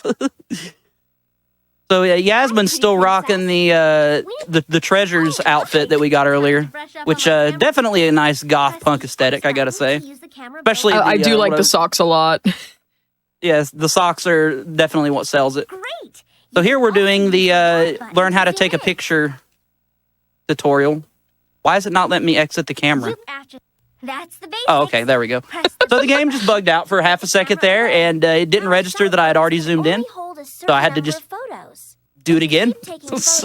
Lovely. Older photos will be lost. Press the B button to go to the cell phone. So I hear a lot about this game, but I never hear anything about its like kind of sister game, Forever Diamonds. Have you ever played that one? I've not. I've actually heard really good things, though. There's some quality of life differences in Forever Diamonds. Like you can warp around the hub world instead of having to traverse it. But I've not. I've not played it personally, so I can't attest for that. I will say there is also a Bratz Rock Angels game on PC that is a very different game. I saw the world record holder for that in chat earlier, Gemstone. Very different game. It's a little bit shorter, vastly different. Not even the same game at all. The PS2 GameCube version, which is what we're playing here, is almost identical. Okay, hold on. Let's see what kind of animal RNG we get. Okay, that squirrel's not in position. Okay, there it is. And let's see what we get over here. Cool. Sometimes you'll get lucky and you'll just be able to like scan the horizon there. And the last animal we need will just be right there. We've got the most cursed RNG imaginable, and both the bunnies are all the way over here and moving away from us in the opposite direction, of course. So that's lovely. Horrible RNG. You'd love to see it. So now we're going to go back, and we're already basically done with the first kind of chapter of the game. Say what you were going to say, though. I'm sorry, I didn't mean to cut you off there. No. I was also on the camp of like folks are like having a big revelation that this had a PC version because you talked about it. And I was like, I didn't know it had a PC version either. I thought this was all there was. Pretty princess.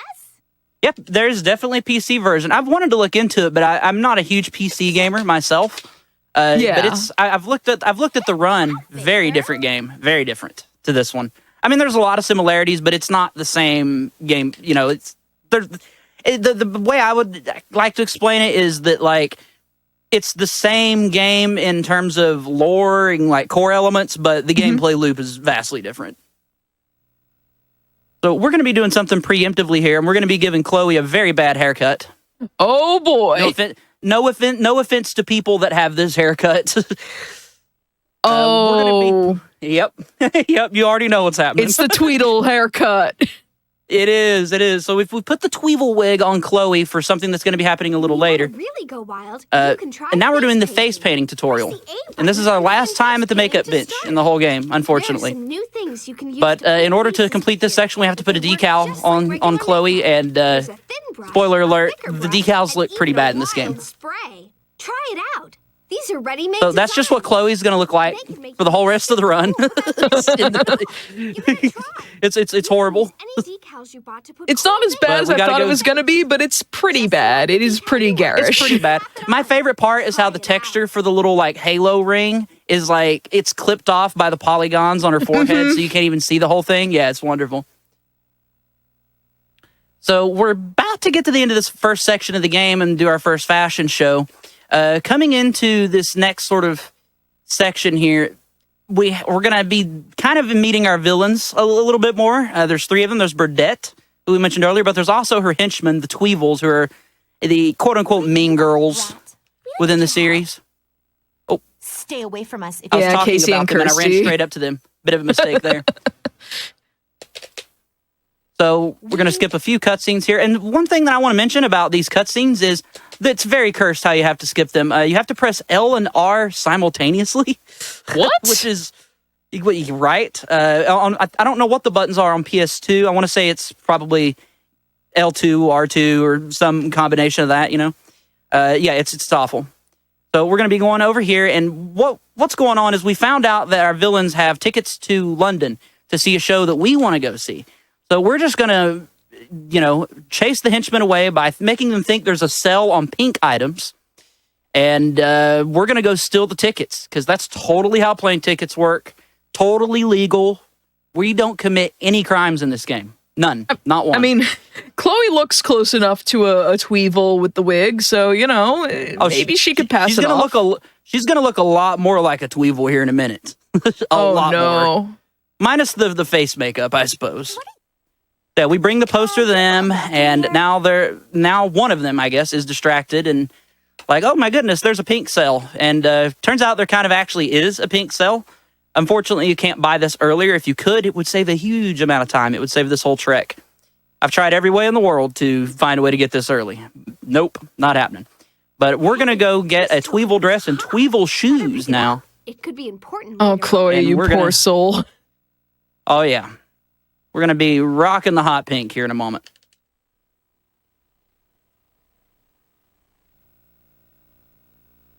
Alrighty. So now we truly look like a Tweevil. Again, minus the makeup. You would think that the other Tweevil would be like, wait, you're not my sister. Just from the makeup alone, but nah. No, luckily this is video game logic. So we're going to skate on back, and then we got to sneak into Burdette's office and steal the tickets. And this is one of 3 stealth missions in the game. Yes, you heard that right, folks. There are stealth missions in this game. This is the shortest one. It's also the easiest. Well, I wouldn't say easiest. More like it's so short that it's kind of a non-event. But we sneak into Burdette's office here. Whoa, yeah, sometimes the camera can do something a little weird there. Boop. We grab that. Something I learned recently, completely, well, it's sort of related. This game was developed by Blitz Games, who also developed another game I run, which I didn't know until recently, Sneak King. For some reason, that checks out. For some reason, that checks out to me, you know? Yeah, now we're skating on over, and we're going to go to London. Now, London, we got a few little things we got to do here, but nothing too crazy. First, we need to go check into the hotel, and then we find out that the show we came to see got canceled, and who's been asked to sub in? Us, of course, the Rock Angels. And we're going to do our first fashion show, and it's going to be very awkward and strange because we're just going to be sitting here staring at people posing, but we're going to do it anyway. Also, something I forgot to mention, if you notice, anytime we make a poster, I'm not even putting anything on it. I'm just selecting done. So all of the posters we're hanging up are literally just like a white blank sheet of paper. Like it's gonna make millions. Oh yeah, the game just accepts that. So even the ones we handed to the Tweevils earlier was just a sheet of paper. So like we handed them like a cognito hazard, basically. It's like, they looked at a blank sheet of paper and was like, "Oh, pink cell." Yeah, we got to hang up 5. Whoop, whoop, whoop, whoop, whoop, whoop, whoop, whoop. There we go. Sometimes the hitboxes for those are a little weird. So we got to hang up 5 posters around town before we can go do the show. But we also have to get the appropriate outfits to do the show. Specifically, we need the Punkadelic set. But we're also going to be getting the Pretty and Punk set while we're here because we're going to be needing it way later in the run. And we're going to grab that first so that we don't have to change back into the other outfit in a moment. It'll make sense, I promise. Just bear with me. So after we grab that, we're going to run over and grab the Punkadelic set right here. Luckily, one size fits all in this game. You only have to buy one outfit. We don't have to come in here with each brat and purchase them. Just one-time purchase, and all 4 can wear it. So the fashion shows are, you know, a little monotonous looking because everybody's just modeling the same outfits, but it is what it is. This is a speed run. We got to go fast. Coming around the corner here, we're going to go into the venue. And then we got to dress up everybody. Now, part of the reason I selected Chloe last in the sequence before is because Chloe is all the way to the left in this particular menu here where we have to dress everyone up for the fashion show. So we save about 2 seconds by choosing to do Chloe's segment last in the previous part.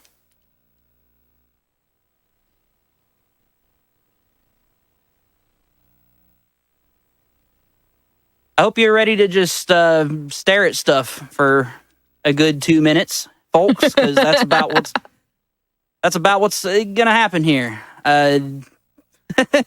These fashion shows are really strange. Now there are difficulty settings, and I could turn them up, but it's quicker to just do it on easy. There's 2 kinds of fashion shows in the game. One where there's like a runway that the girls can go down, and another where everyone's just standing in place. And you'll notice there's a meter on the right there. The quicker you dismiss it, the better. Although this particular part of the fashion show where everybody just is told to strike a pose, we just have to wait for the meter to drop down. I'll usually do like 1 pose just for fun. Let's do a cool one. Let's do a handstand. Woohoo! Great. I like the That's names my favorite of these. one. The Blazing Boomerang. The Blazing Boomerang. Yeah, it's a good one. The Cutie Booty is also a fun name. Let's see what else we got here. The 2-step strut. There is one segment later in the game where we have to specifically do more complex poses, very intentionally. Some like this one, like the Kiss Off Queen. Looks almost like a crane kick from Karate Kid. It's pretty interesting. The bump and jump. Sometimes I'll just do poses in these sections just to mitigate the boredom of watching that meter tick down. This is the last round, though, on this. And then we'll be going into the second segment of the game, which is my favorite part of the run, honestly. Some of the stuff we have to do is a little more interesting. The underground get down. The underground get down, yeah. So that's magazine number 1. Now we're going into the second segment for magazine number 2. Every segment always starts off with Jade. For whatever reason, that's just the default character that the game gives you for whatever reason. Jade's first mission is we need to go to a new place that's open called the Limelight. And what a surprise, we're going to go do some more poses. You can tell that the devs of this game they had some things in mind, but a lot of the times they're just kind of doing a lot of filler content. Like, and I hate to call it out that way, but it's sort of what it is. Because there's a lot of situations where we just end up going and doing poses or kind of repeating the same sort of task. But yeah, we're going to head down here to the Limelight. It's like, we need a gameplay segment here. Poses. But we just did poses. More poses!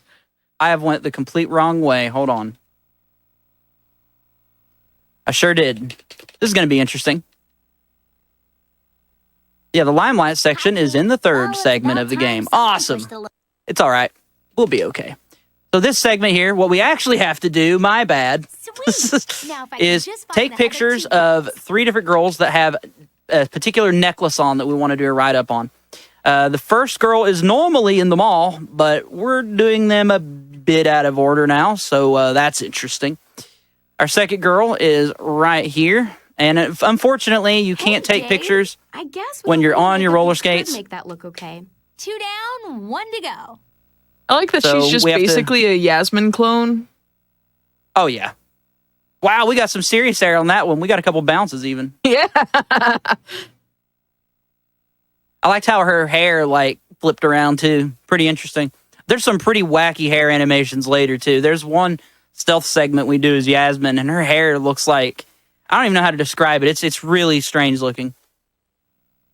Oh, we got the good RNG. Please, please, please, please, please. Let's go. Cool. The fact that counts is great. Yeah, and sometimes she's just turned the wrong way. If you get that RNG, you save like 20 seconds. So that counteracts for my brain fart, basically. What we're doing now is something that we have to do for way later in the run at the main end of the game. For the second to last fashion show, we need the Midnight Dance outfit. And we're going to go ahead and grab it now because we're a little closer. Normally, I would be ending this mission here, so we would be even closer, but it's all right. We'll be okay.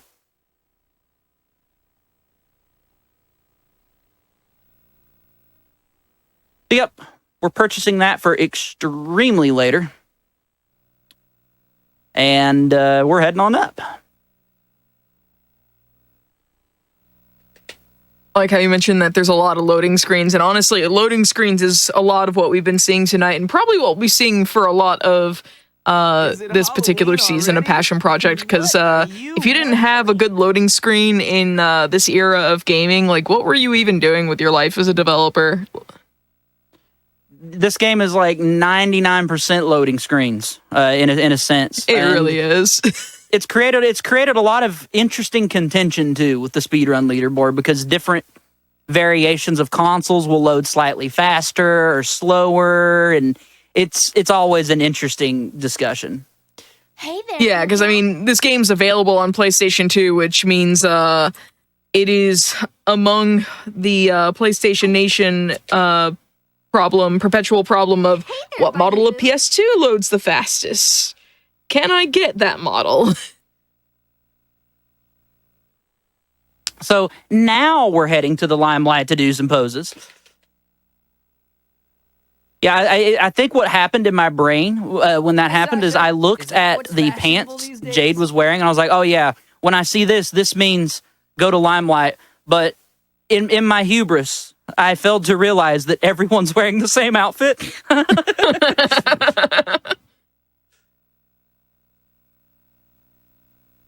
To me, what's really sad about having to play this game without the music is definitely a vibe, but it's more so the sound effects.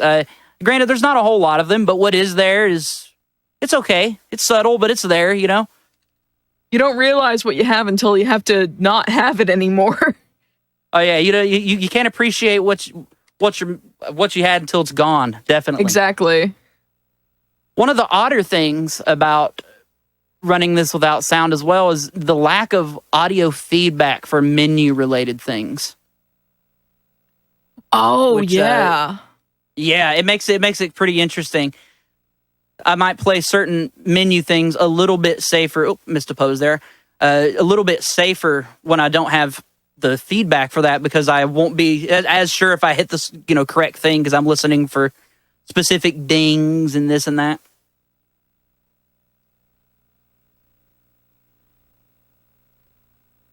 Alrighty. So that's that segment. That's an outrageous. Now we only have two more sort of sections to go through here. We have Chloe's segment and Yasmin's. We're going to be doing Yasmin's last for a very specific reason this time. Chloe's is one of the more fun ones, though, in that we get to sort of do like a race around town, which is pretty fun. We got to just take a tour through the whole mall again and hit some flags. Hey, Sasha. There's another mission like that towards the end of the run as well that's a little bit more jank, where we have to actually like ride up to specific NPCs, and sometimes they can be where we want them to be, other times they'll just be walking in circles somewhere we don't want them to be. See, like right there, Cameron was directly in my way, and I just had to go around him, which doesn't lose a ton of time, but it's, it's still there, and it irritates speedrunners. Hey, Bunny Boo. Now we're going to talk to Chloe, still rocking the Tweevil wig, Tweevil shoes, and the cursed face paint. There's no... Even for you, that's over the top. I had no idea that Bratz dolls were still like being actively made. I'm looking at the Bratz website right now, and first off, that website, the homepage is certainly a thing, and it makes your mouse drift around. It's really weird. Probably you drift about as much as the girls do in this game, actually. Yeah, sometimes when you're reloading like the area or something, you'll just I don't know what causes it. Nobody's really aware of what causes it yet. Hopefully one day we'll know. Sometimes you just lose control of your character for like a moment, and they'll just like you'll be holding forward, but they'll run left. We don't really know why it happens. I think it has. I mean, the game is, to be generous, not the best programmed. So, Hey, Chloe. It's the outfit that no one else would have the guts to wear. You go, girl. So we're going to come up here. We're going to do a little bit of schmoovement. I remember this game being jank. Oh, it's pretty jank. It's not the most jank thing I've played, weirdly, but it's up there. Chloe? She's unstoppable. It really could have used some cell shading, because I remember playing it as a kid. I thought it looked fine, and then it's not booting it up as an adult. I was just like, oh god, everything has flat colors and basically no shadows. Unstoppable. Yeah, like look at Chloe's shadow. It's just like a circle. That was fast. I never even noticed that. That's great. It's literally just like a little circle on the ground. All right, so there's Chloe's mission. Chloe? Now, one thing that I've not mentioned yet is sometimes when you ride past the NPCs, they'll comment on the outfits and stuff you're wearing, and everybody in this game's really mean. Hi, pretty princess. They'll always like say stuff like, "What are you wearing? Is it Halloween or whatever?" And it's just like, man. Oh rude. god, you're right. Yeah, because Everybody's really rude in this game. Yeah, It's I so remember weird. like playing when I played this game, I would like to design like really cool elaborate face paints. Like my favorite was always like a spider web over one eye. And just the comments in response from the NPCs were always just so mean girls coded. I was just like, why? And even the guys are like that. Like you'll ride past like Kobe, and Kobe's just like, man, I wouldn't be caught dead in that. Or like he'll just have some snide comment. It's like, man, like you need to chill out. Like, you need to shut up before I put this on you. So what's going on now is Yasmin's second mission here is we have to go bring some animals back to the park. He's so cute. And this is the longest mission in the game as a whole, because we have to just wait for the animals to slowly chug their way. And if we go too far away from them, they'll despawn as well, which is always fun. Yeah, so we have to kind of just like wait in specific positions and hope they don't despawn. Great. You can't call them to you when you have your skates on. Where's this rabbit at? Why is it all the way over there? I've never even seen it be over there. What is this? You're a long way from home. Yeah, once you see the HUD reappear, or the bottom part of the HUD, you can just take off running. There's not really a point in putting on the skates in this section because the animals move so slow that it doesn't matter that much. I like to put them on anyway, though, because it's fun to skate around. So, yep, here comes this bunny. And we're going to stop just briefly, and then we're going to go, just to make sure it doesn't despawn. Played a little safe there. Off you go, girl. Cool. You'll be Yeah. all right now. Once we hear Yasmin mention that the bunny made it back, we're all clear. We're in the clear and good to go. One more bunny to go, and it's over here in the main entrance of the mall. Yasmin, is that what's fashionable these days? All right, Cameron. Sounds good, man. Like, what was that, dude? Is that what's fashionable these days? Like, everyone's just so rude. The thing is like you're not even wearing like mismatching clothing or anything. You're just You'll be safe with me. I mean, you're just this wearing outfit's fine. Like Yeah. it's perfectly acceptable. It's like, wow, you are very rude. My favorite one is Kobe, though, and it's mostly just his, like, default statement when you ride up to him. Hopefully we hear one later. Like, if we're playing as, like, Sasha and ride past him, his voice actor is just great. It's like, hey, Sasha. It's just so, like, deadpan sounding. Come on, bunny. Let's go. Let's go. Got a speed run to do. You'll All be right. safe here, little fella. Off you go. Alrighty, so now we are done with this section of the game, and we're going to be going to Paris. Hooray! Well, And Paris is probably the longest chunk of time we spend outside of the main hub world in the whole game. And it's pretty fun. Actually, I rather like Paris. The beginning of it's a bit of a drag, but it's not too bad. So we start again, much like London. We check into the hotel. And all that means here is we just walk in and we just walk right back out. Then we got to go across the road and inspect the venue. And turns out the venue is closed down because Burdette bought it. Oh, no. So we're going to blackmail Burdette. And we're going to follow her henchmen around so we can get some dirt. So, again, no crimes in this game at all. Everything in this game, super legal. It's pretty terrible, honestly. Yeah. This is the second stealth mission. It's very easy. All you have to do, if you look at that meter in the top center of the screen, if it gets too far towards the red, you'll get a little notification that says you're either too close or too far away, and we just can't let it go to either of those sides. It's very easy to do correctly. So we're going to kind of, fidget around a little bit and have some fun while we're waiting. Playing some Metal Brat Solid. Some Metal Brat Solid, exactly. The Tweevils do have some pretty funny lines. I like that one there where she says, my middle name is Class. And the other one says something like, I thought it was Agnes. Oh, yeah. Pretty fun. Yeah. Also, my God, Yasmin's hair, while she's sneaking around, the sneaking animation, like, it bends at the one bone it's got. Yeah, that's what I mentioned that earlier. I forgot to bring it up while we were here, though. I'm glad you pointed it out. It's so weird. We have one other stealth mission that's ironically also going to be done with Yasmin, so we might get to see it again. It's pretty strange looking, though. It's just, oh, there was a good one, yeah. I'm still in shock over the bathrooms they've got here. Ugh. I like how they call that theater Lumpy Air, but it's clearly Lumiere. Funny. Haha. So now we're just waiting for them to get in position outside of the venue. Once they do, we're going to walk around this way. So here it is, sis. Birdface's big front. Ugly, ain't it? And we're going to get close to our next objective without getting too far away. I can't believe she went to all the trouble of setting up a fake company. Someone in chat said it's like a potato in a wet sock. The hair. That's terrible, but yes, it kind of is. Show was going to be held. Talk about lucky. Shut up, Casey. Potato in a wet sock is definitely not the analogy I was expecting to hear tonight.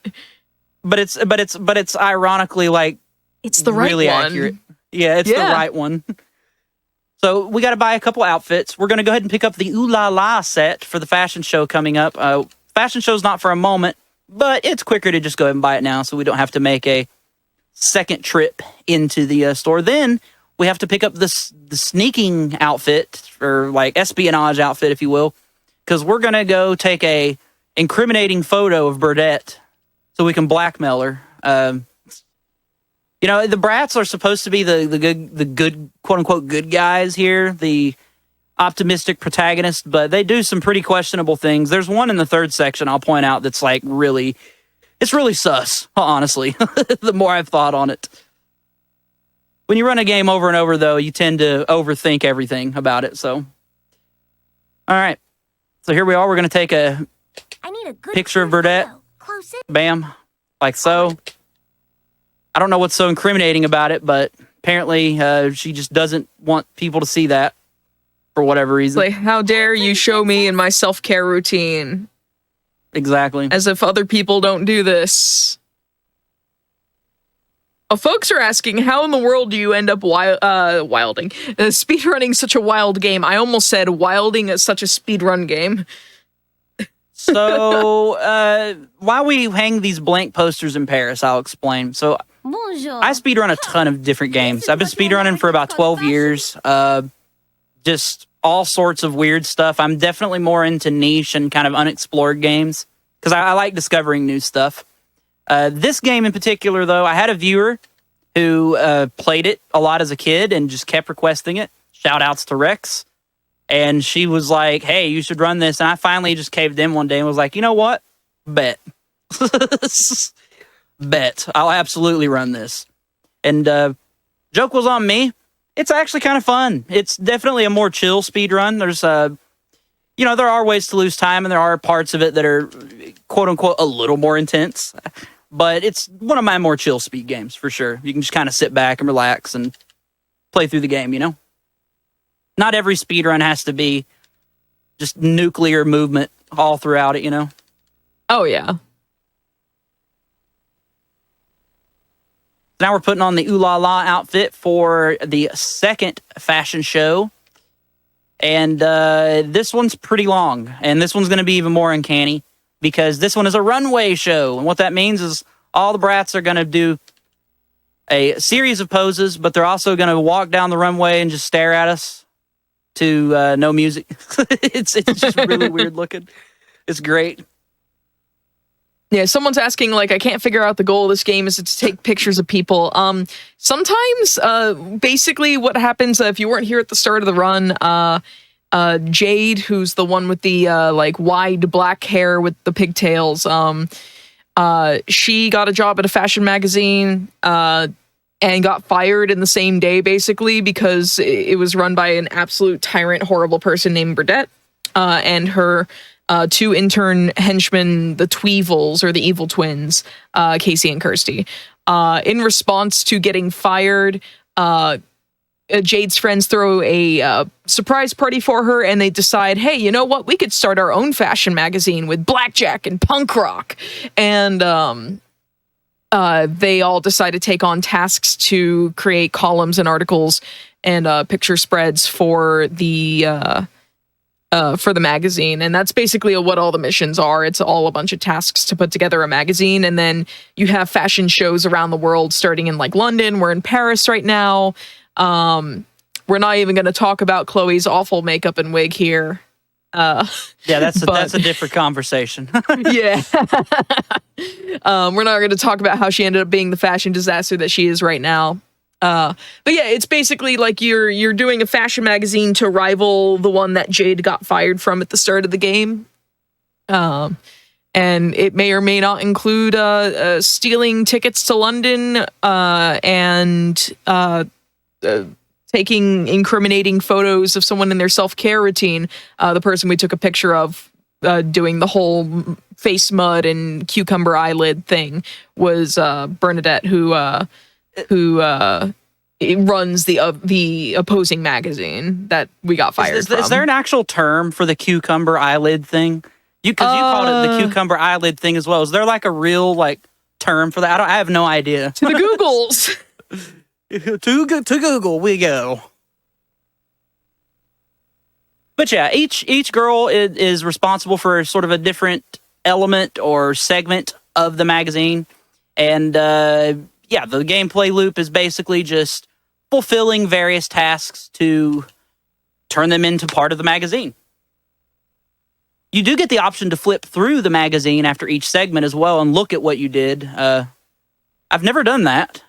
Maybe we should. Maybe we should briefly. I don't know.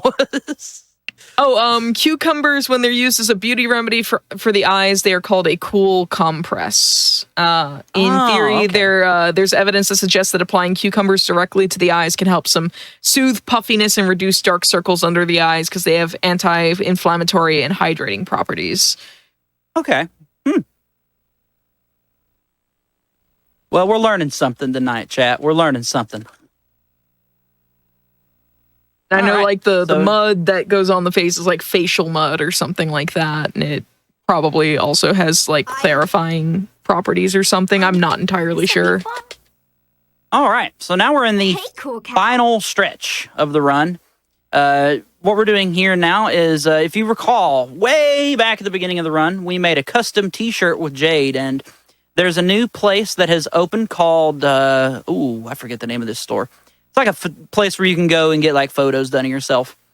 We have to go there and model the custom t-shirt that we made earlier and do some poses and get pictures taken in it. So we're going to be wearing, that shirt for a little bit, so that'll be fun. Yeah, that was a beautiful shirt, by the way. Just all those London flag crosses, like the London flag. Just plastered them on there. Yeah, just it was beautiful. Brought the whole thing together. Picture this: the model agency. We got to change into the shirt first, though. We're gonna go here to the wardrobe. Watch a loading screen for 5 seconds. Riveting stuff. Go down to tops. Change into the custom tee. This section's kind of interesting. We got to do 3 poses. It's very, very short. It gives you specific prompts, but you don't have to follow them. We're specifically not going to follow them, just for the lulz. Check you out. Keep it coming. We're not even in the shot on that one. I know. I've never done that pose there. Like, she leans out of the shot. It's great. Wonderful. It's still counted, though. Alrighty. So that's Jade's last magazine section done. It doesn't matter too much what order we do the characters in here. I am going to do Chloe last, though, because we can save a couple seconds just because she's last in the rotation when it comes to putting the outfits on them for the fashion shows. And there's only 2 more fashion shows in the run, so you rip fashion shows. Luckily, the game ends with 1, though, so that's fun. So coming up is one of the other more questionable things that the brats do. We're going to go ahead and do Yasmin's section. And Yasmin, she's doing a gossip column for this section of the game. And she's heard that Fiona is dating someone new. And we need to go figure out what the situation is here. We need the tea. So we're going to go find Fiona and see what's going on.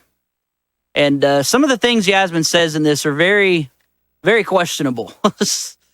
I'll point it out when we get to it, but it's very contradictory, and I've often wondered what the script writers were thinking when they wrote it. I'm like, why does she say that? We'll get to it in a second, Yasmin. Though.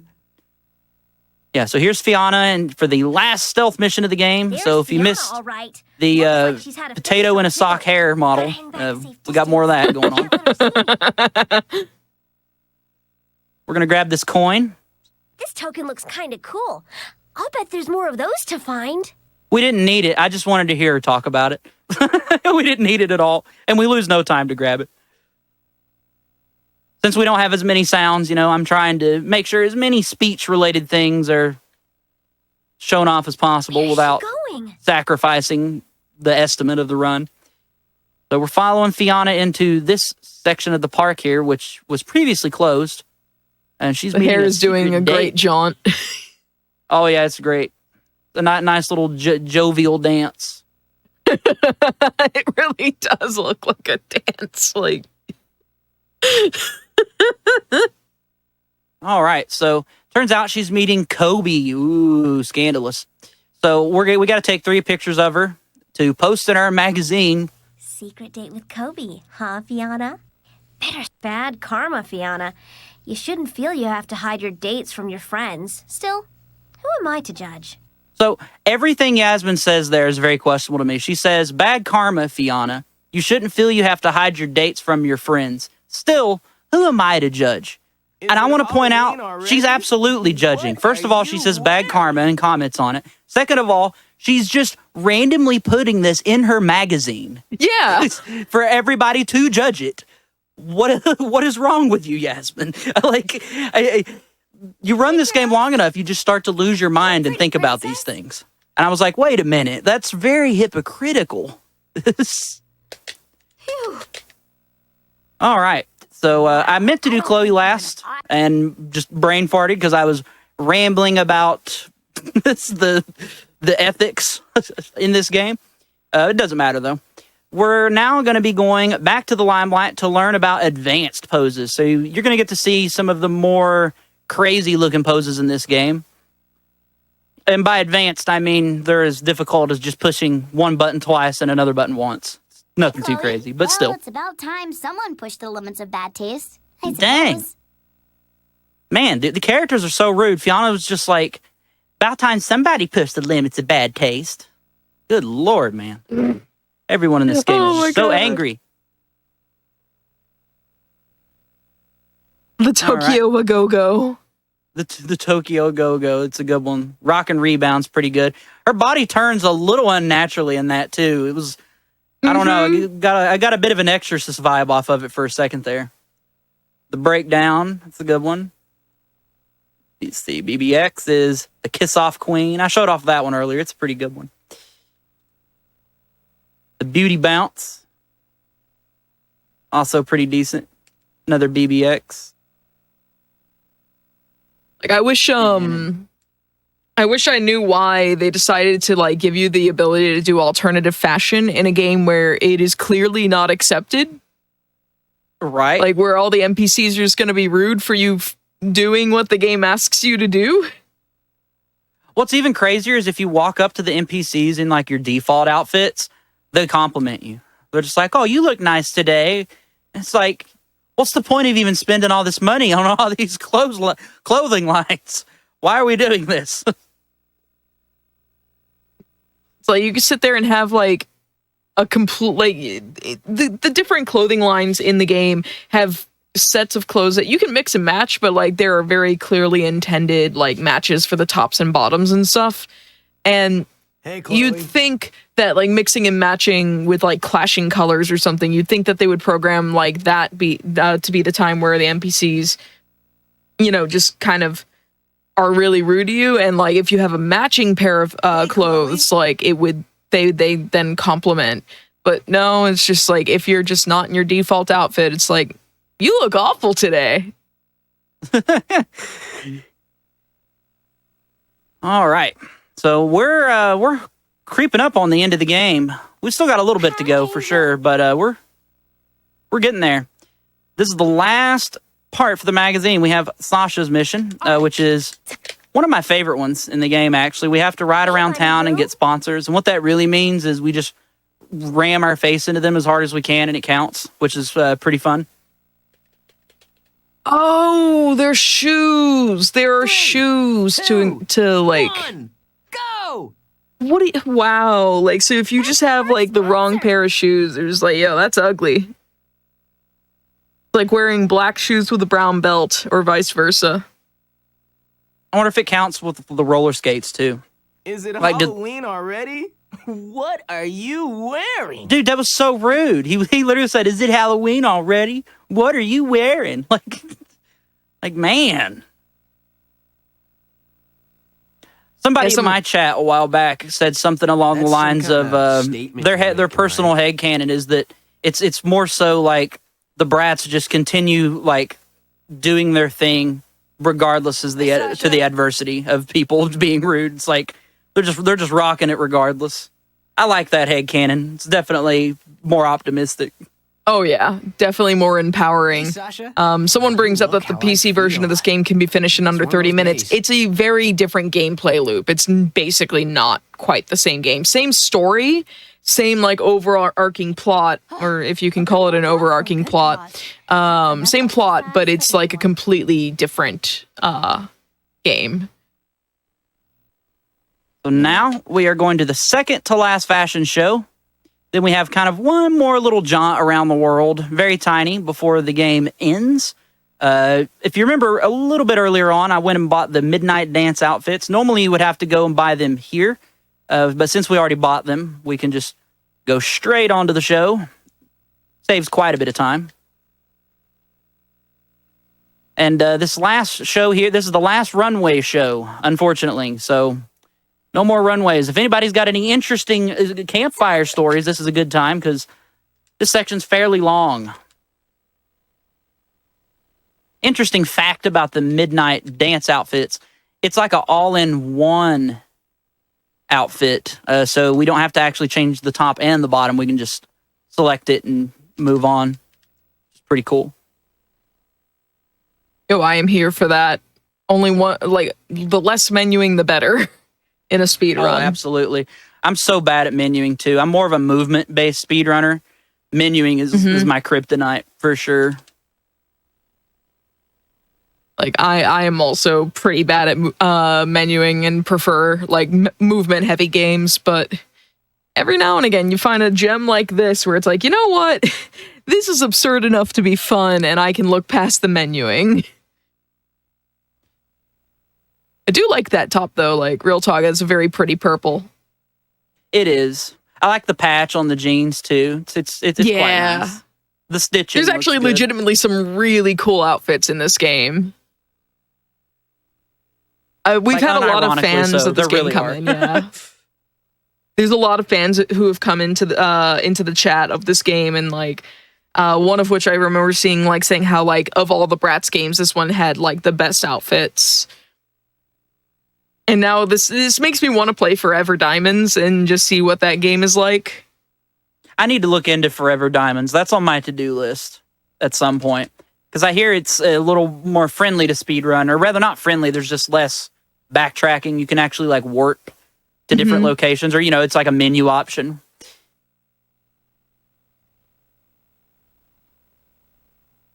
It's like, let's replace all the movement with actually, the butterfly face paint, if it weren't in blue, or maybe if she didn't have the Tweevil wig, would look pretty okay with this. I think it's the halo in the center that bothers me the most about it. Like, I don't mind the eye part of it, and I don't mind the lipstick either. It's definitely got kind of a, like, I don't know. It reminds me of that villain in the CW Flash show.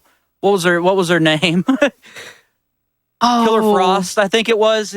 Yeah, that's a weird reference. I'm sorry. You're okay. This game gets you really churning sometimes. I just Googled Killer Frost because like I'm not super familiar, and yeah, you know what? Like I could see it. Like she's got like evil Chloe vibes. Absolutely. Like, and it's more so the lipstick though, like the light blue, almost like frozen lips kind of look.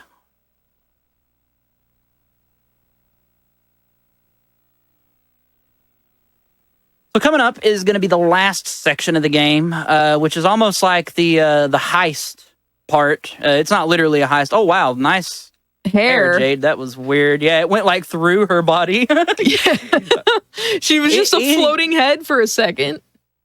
Anyway, we'll have to go around the world and regather everybody. The Bratz crew breaks up after this, and they all take jobs and such across the world. But we all, have to get back together for the final confrontation with Burdetta.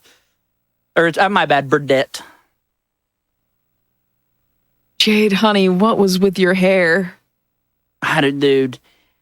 I think that the game crash, the crash that didn't happen earlier, I think that it happens specifically because her hair model is way more complex than the other girls. I can't prove that, but that's my theory currently. I can see that. Just too many polygons. Alrighty. One last little round of posing here, and then we got one final jaunt across the world. We have gone places with this episode of Hotfix of a passion project, like from mentioning Oreo Coke and Coke flavored Oreos to not even getting half the brats in that shot. Right? And then, hey, Jade. You look how I To feel. the potato in a sock days. metaphor. There's been some real humdingers today. All right. Yeah, the potato in a wet sock. Yeah, that's such a cursed metaphor, and I'm totally keeping it. Oh yeah, that's when you put you put in the storage forever. What do you... You bring it out whenever you want to curse somebody. So we got to go gather the rest of the brats. They've all started. Yeah, we've skipped all the cutscenes, but there is a story. They've all started jobs around the world. Ooh, let me see if I can get the cool movement here. This is one of my favorite little movement things in the game. Come on. Big money, no whammies. Hey, yeah, that's so satisfying. Hey, even for you, that's over the top. What we're going to do here is, in order to get into the club that Chloe works at, we actually have to, it has a dress code, which is interesting. And if you remember way back earlier on, we actually bought 2 outfits from the shop in London. One was the pretty and punk outfit. This is why we bought it. It's specifically so we can just put it on here and get into the club that Chloe is in a little bit quicker without having to stop back in to purchase it. I like how time had passed where everyone started getting jobs around the world and stuff. And you go visit, Yasmin as Jade and still wearing the same outfit. Oh, yeah, definitely. And then Chloe's going to, spoiler alert, Chloe's going to have the same face makeup too. It's like, I love it so much, I just never took it off. Or better yet, it's like I go to the effort of making this exact same face paint every single day. Oh, it was Sasha here. Chloe's, we already, wait, where was Chloe? Now I'm confused. Do we just never... Huh. Chloe's gone forever. It's all bleeding together, folks. All bleeding together. Wonderful. I mean, with everyone wearing the same outfit, I don't blame you. Right? Hi, welcome to World... All right, here comes the final boss. Literally. We have a little chase. I'm dead serious. We have a little chase sequence here where we have to go get 3 pieces of a contract before Burdette can get to them. 3. And it's actually kind of hard, low key, because it's poorly programmed. And what makes it hard is I got to focus a little. What makes this difficult is Burdette will start running from one piece to the other from wherever she's at. And if we get to this one too fast and don't get to the next one fast enough, she's already going to have... See, she's already got a good distance towards it. And if she gets even one of them... Yeah, she's booking it. If she gets even one of those, we lose. We won, though. We beat the final boss. We win. That's not time, though. There is still a tiny bit of game left. Not too much, though. So they decided to have a final blowout fashion show at the big mansion where we did the last fashion show. But first, we got to go hang some posters around town to let everybody know what's happening. So you know what that means. Time to get out our cognito hazard white sheet of paper and hang it everywhere. Let's go. So we got one more little roller skate section here. Probably one of the more fun ones, too, honestly. I do imagine the roller skate movement is part of what makes this speedrun fun, besides the absurdity of it. Some of it's pretty repetitive, but it does make it kind of fun.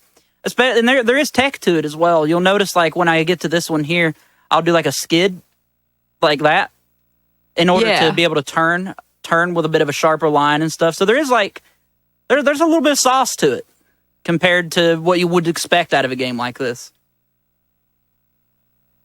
So yeah, we just got to hang these 8 posters, then we're going to go do the final fashion show of the whole run. It's a good what are we looking at go on time, out on? by the way? Just out of curiosity. Let's take a look. I have a delayed stream, but you were about 59:35 going towards the 3rd poster. Okay, cool. Cool. Thank you. Jade. That's You're some welcome. kind of statement you're making, right? Oh, we got the Kobe line I wanted to get. Hey, Jade, that's some kind of statement you're making. It sure is. And the statement is, you're a jerk. Is, man. Yeah, the statement is, come to our show. Here's a piece of paper. Like, we've got free paper. Alrighty, last poster. And whoop, there we go. And in we go. So, coming up here, last fashion show. It's one of the... It's interesting. You would think they would have saved the runway show in this location for the final one, but they didn't. So this is just like a regular posing session kind of thing. Hey, whatever. We'll take it. All right. We'll do some cool poses, though, when we have to do the group pose. We'll have some fun with it. We're doing good on estimate, for sure. Yeah, we'll do my favorite, the blazing boomerang. I like that one. They all just like what a world to live in where you have not one, not two, but 3 different friends for a total of 4 in your friend group. They can all stand on one hand. Like, I don't know. That's just, what are the odds of that? They must like work. I'm surprised with how thin their wrists are that they don't just snap. Right.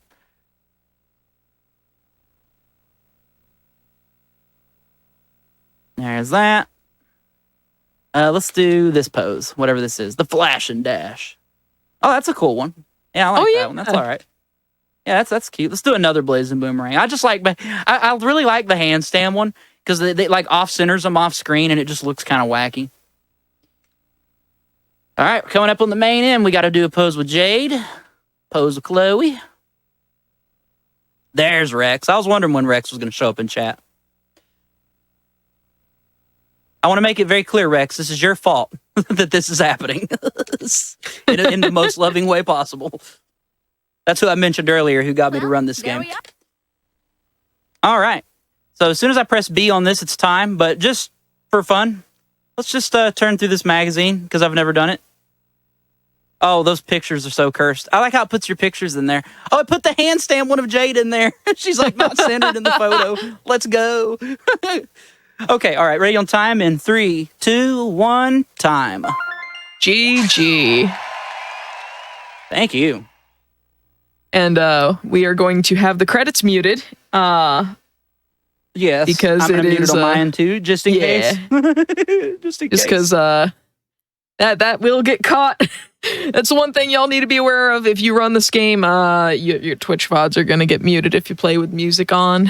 Yep. And YouTube had never DMCA'd me on it, but I got one earlier today for a PB I got yesterday. Oh, no! Yep. Yep. So even YouTube likes to crack down on it, apparently. It was only a matter of time. But instead, we get to watch this silent rock show. But do you have any shout-outs you'd like to make as we wrap up for the night? I do, actually. I want to shout out the small but loving Bratz community. I only really know one other runner in it, and that's Jim Stone. Saw him in chat earlier. Awesome to see. I want to shout out Rex again for asking me to run this game initially. That's led to Bratz somehow being on the GDQ channel. Pretty wacky moment in my speedrunning career, if I'm being honest, and I'm totally okay with it. I'd like to shamelessly plug myself. I'm Kefka14 if you like obscure speedruns and very weird niche games. You know, shoot me a follow, and we always have a good time, and it's pretty much as equally cursed as what you saw here, if not a little more so at times. And if I may give one other minor shameless plug, I'm launching a YouTube channel tomorrow with speedrun content. That's all I'll say on it. I won't say what it is because I don't want to take up too much airtime with that kind of thing. But yeah, that's all. Thank you. Thanks for having me. This has been a ton of fun. Didn't expect to be asked to run something like this, but man, like, very happy about it. Very happy about it. This is very on brand for Kefka14. Honestly, just really, it kind of jank but nostalgic as heck games is kind of my whole aesthetic. Like, I made Sonic 3D Blast my entire personality for a while. as a That's a good speedrunner. one. So That's a great choice. like I ran Sonic Adventure 2 for 6 years prior to quitting and going to pursue Sonic 3D Blast, and that's what people know me for. So it's like, yeah, you ran 3D Blast. It's like, I sure did. I also ran this other game for 6 years, but no one remembers that. But yeah, thank you all so much for being here, and thank you for running this. I was very glad that you agreed to run it. And also am grateful that you run the game at all.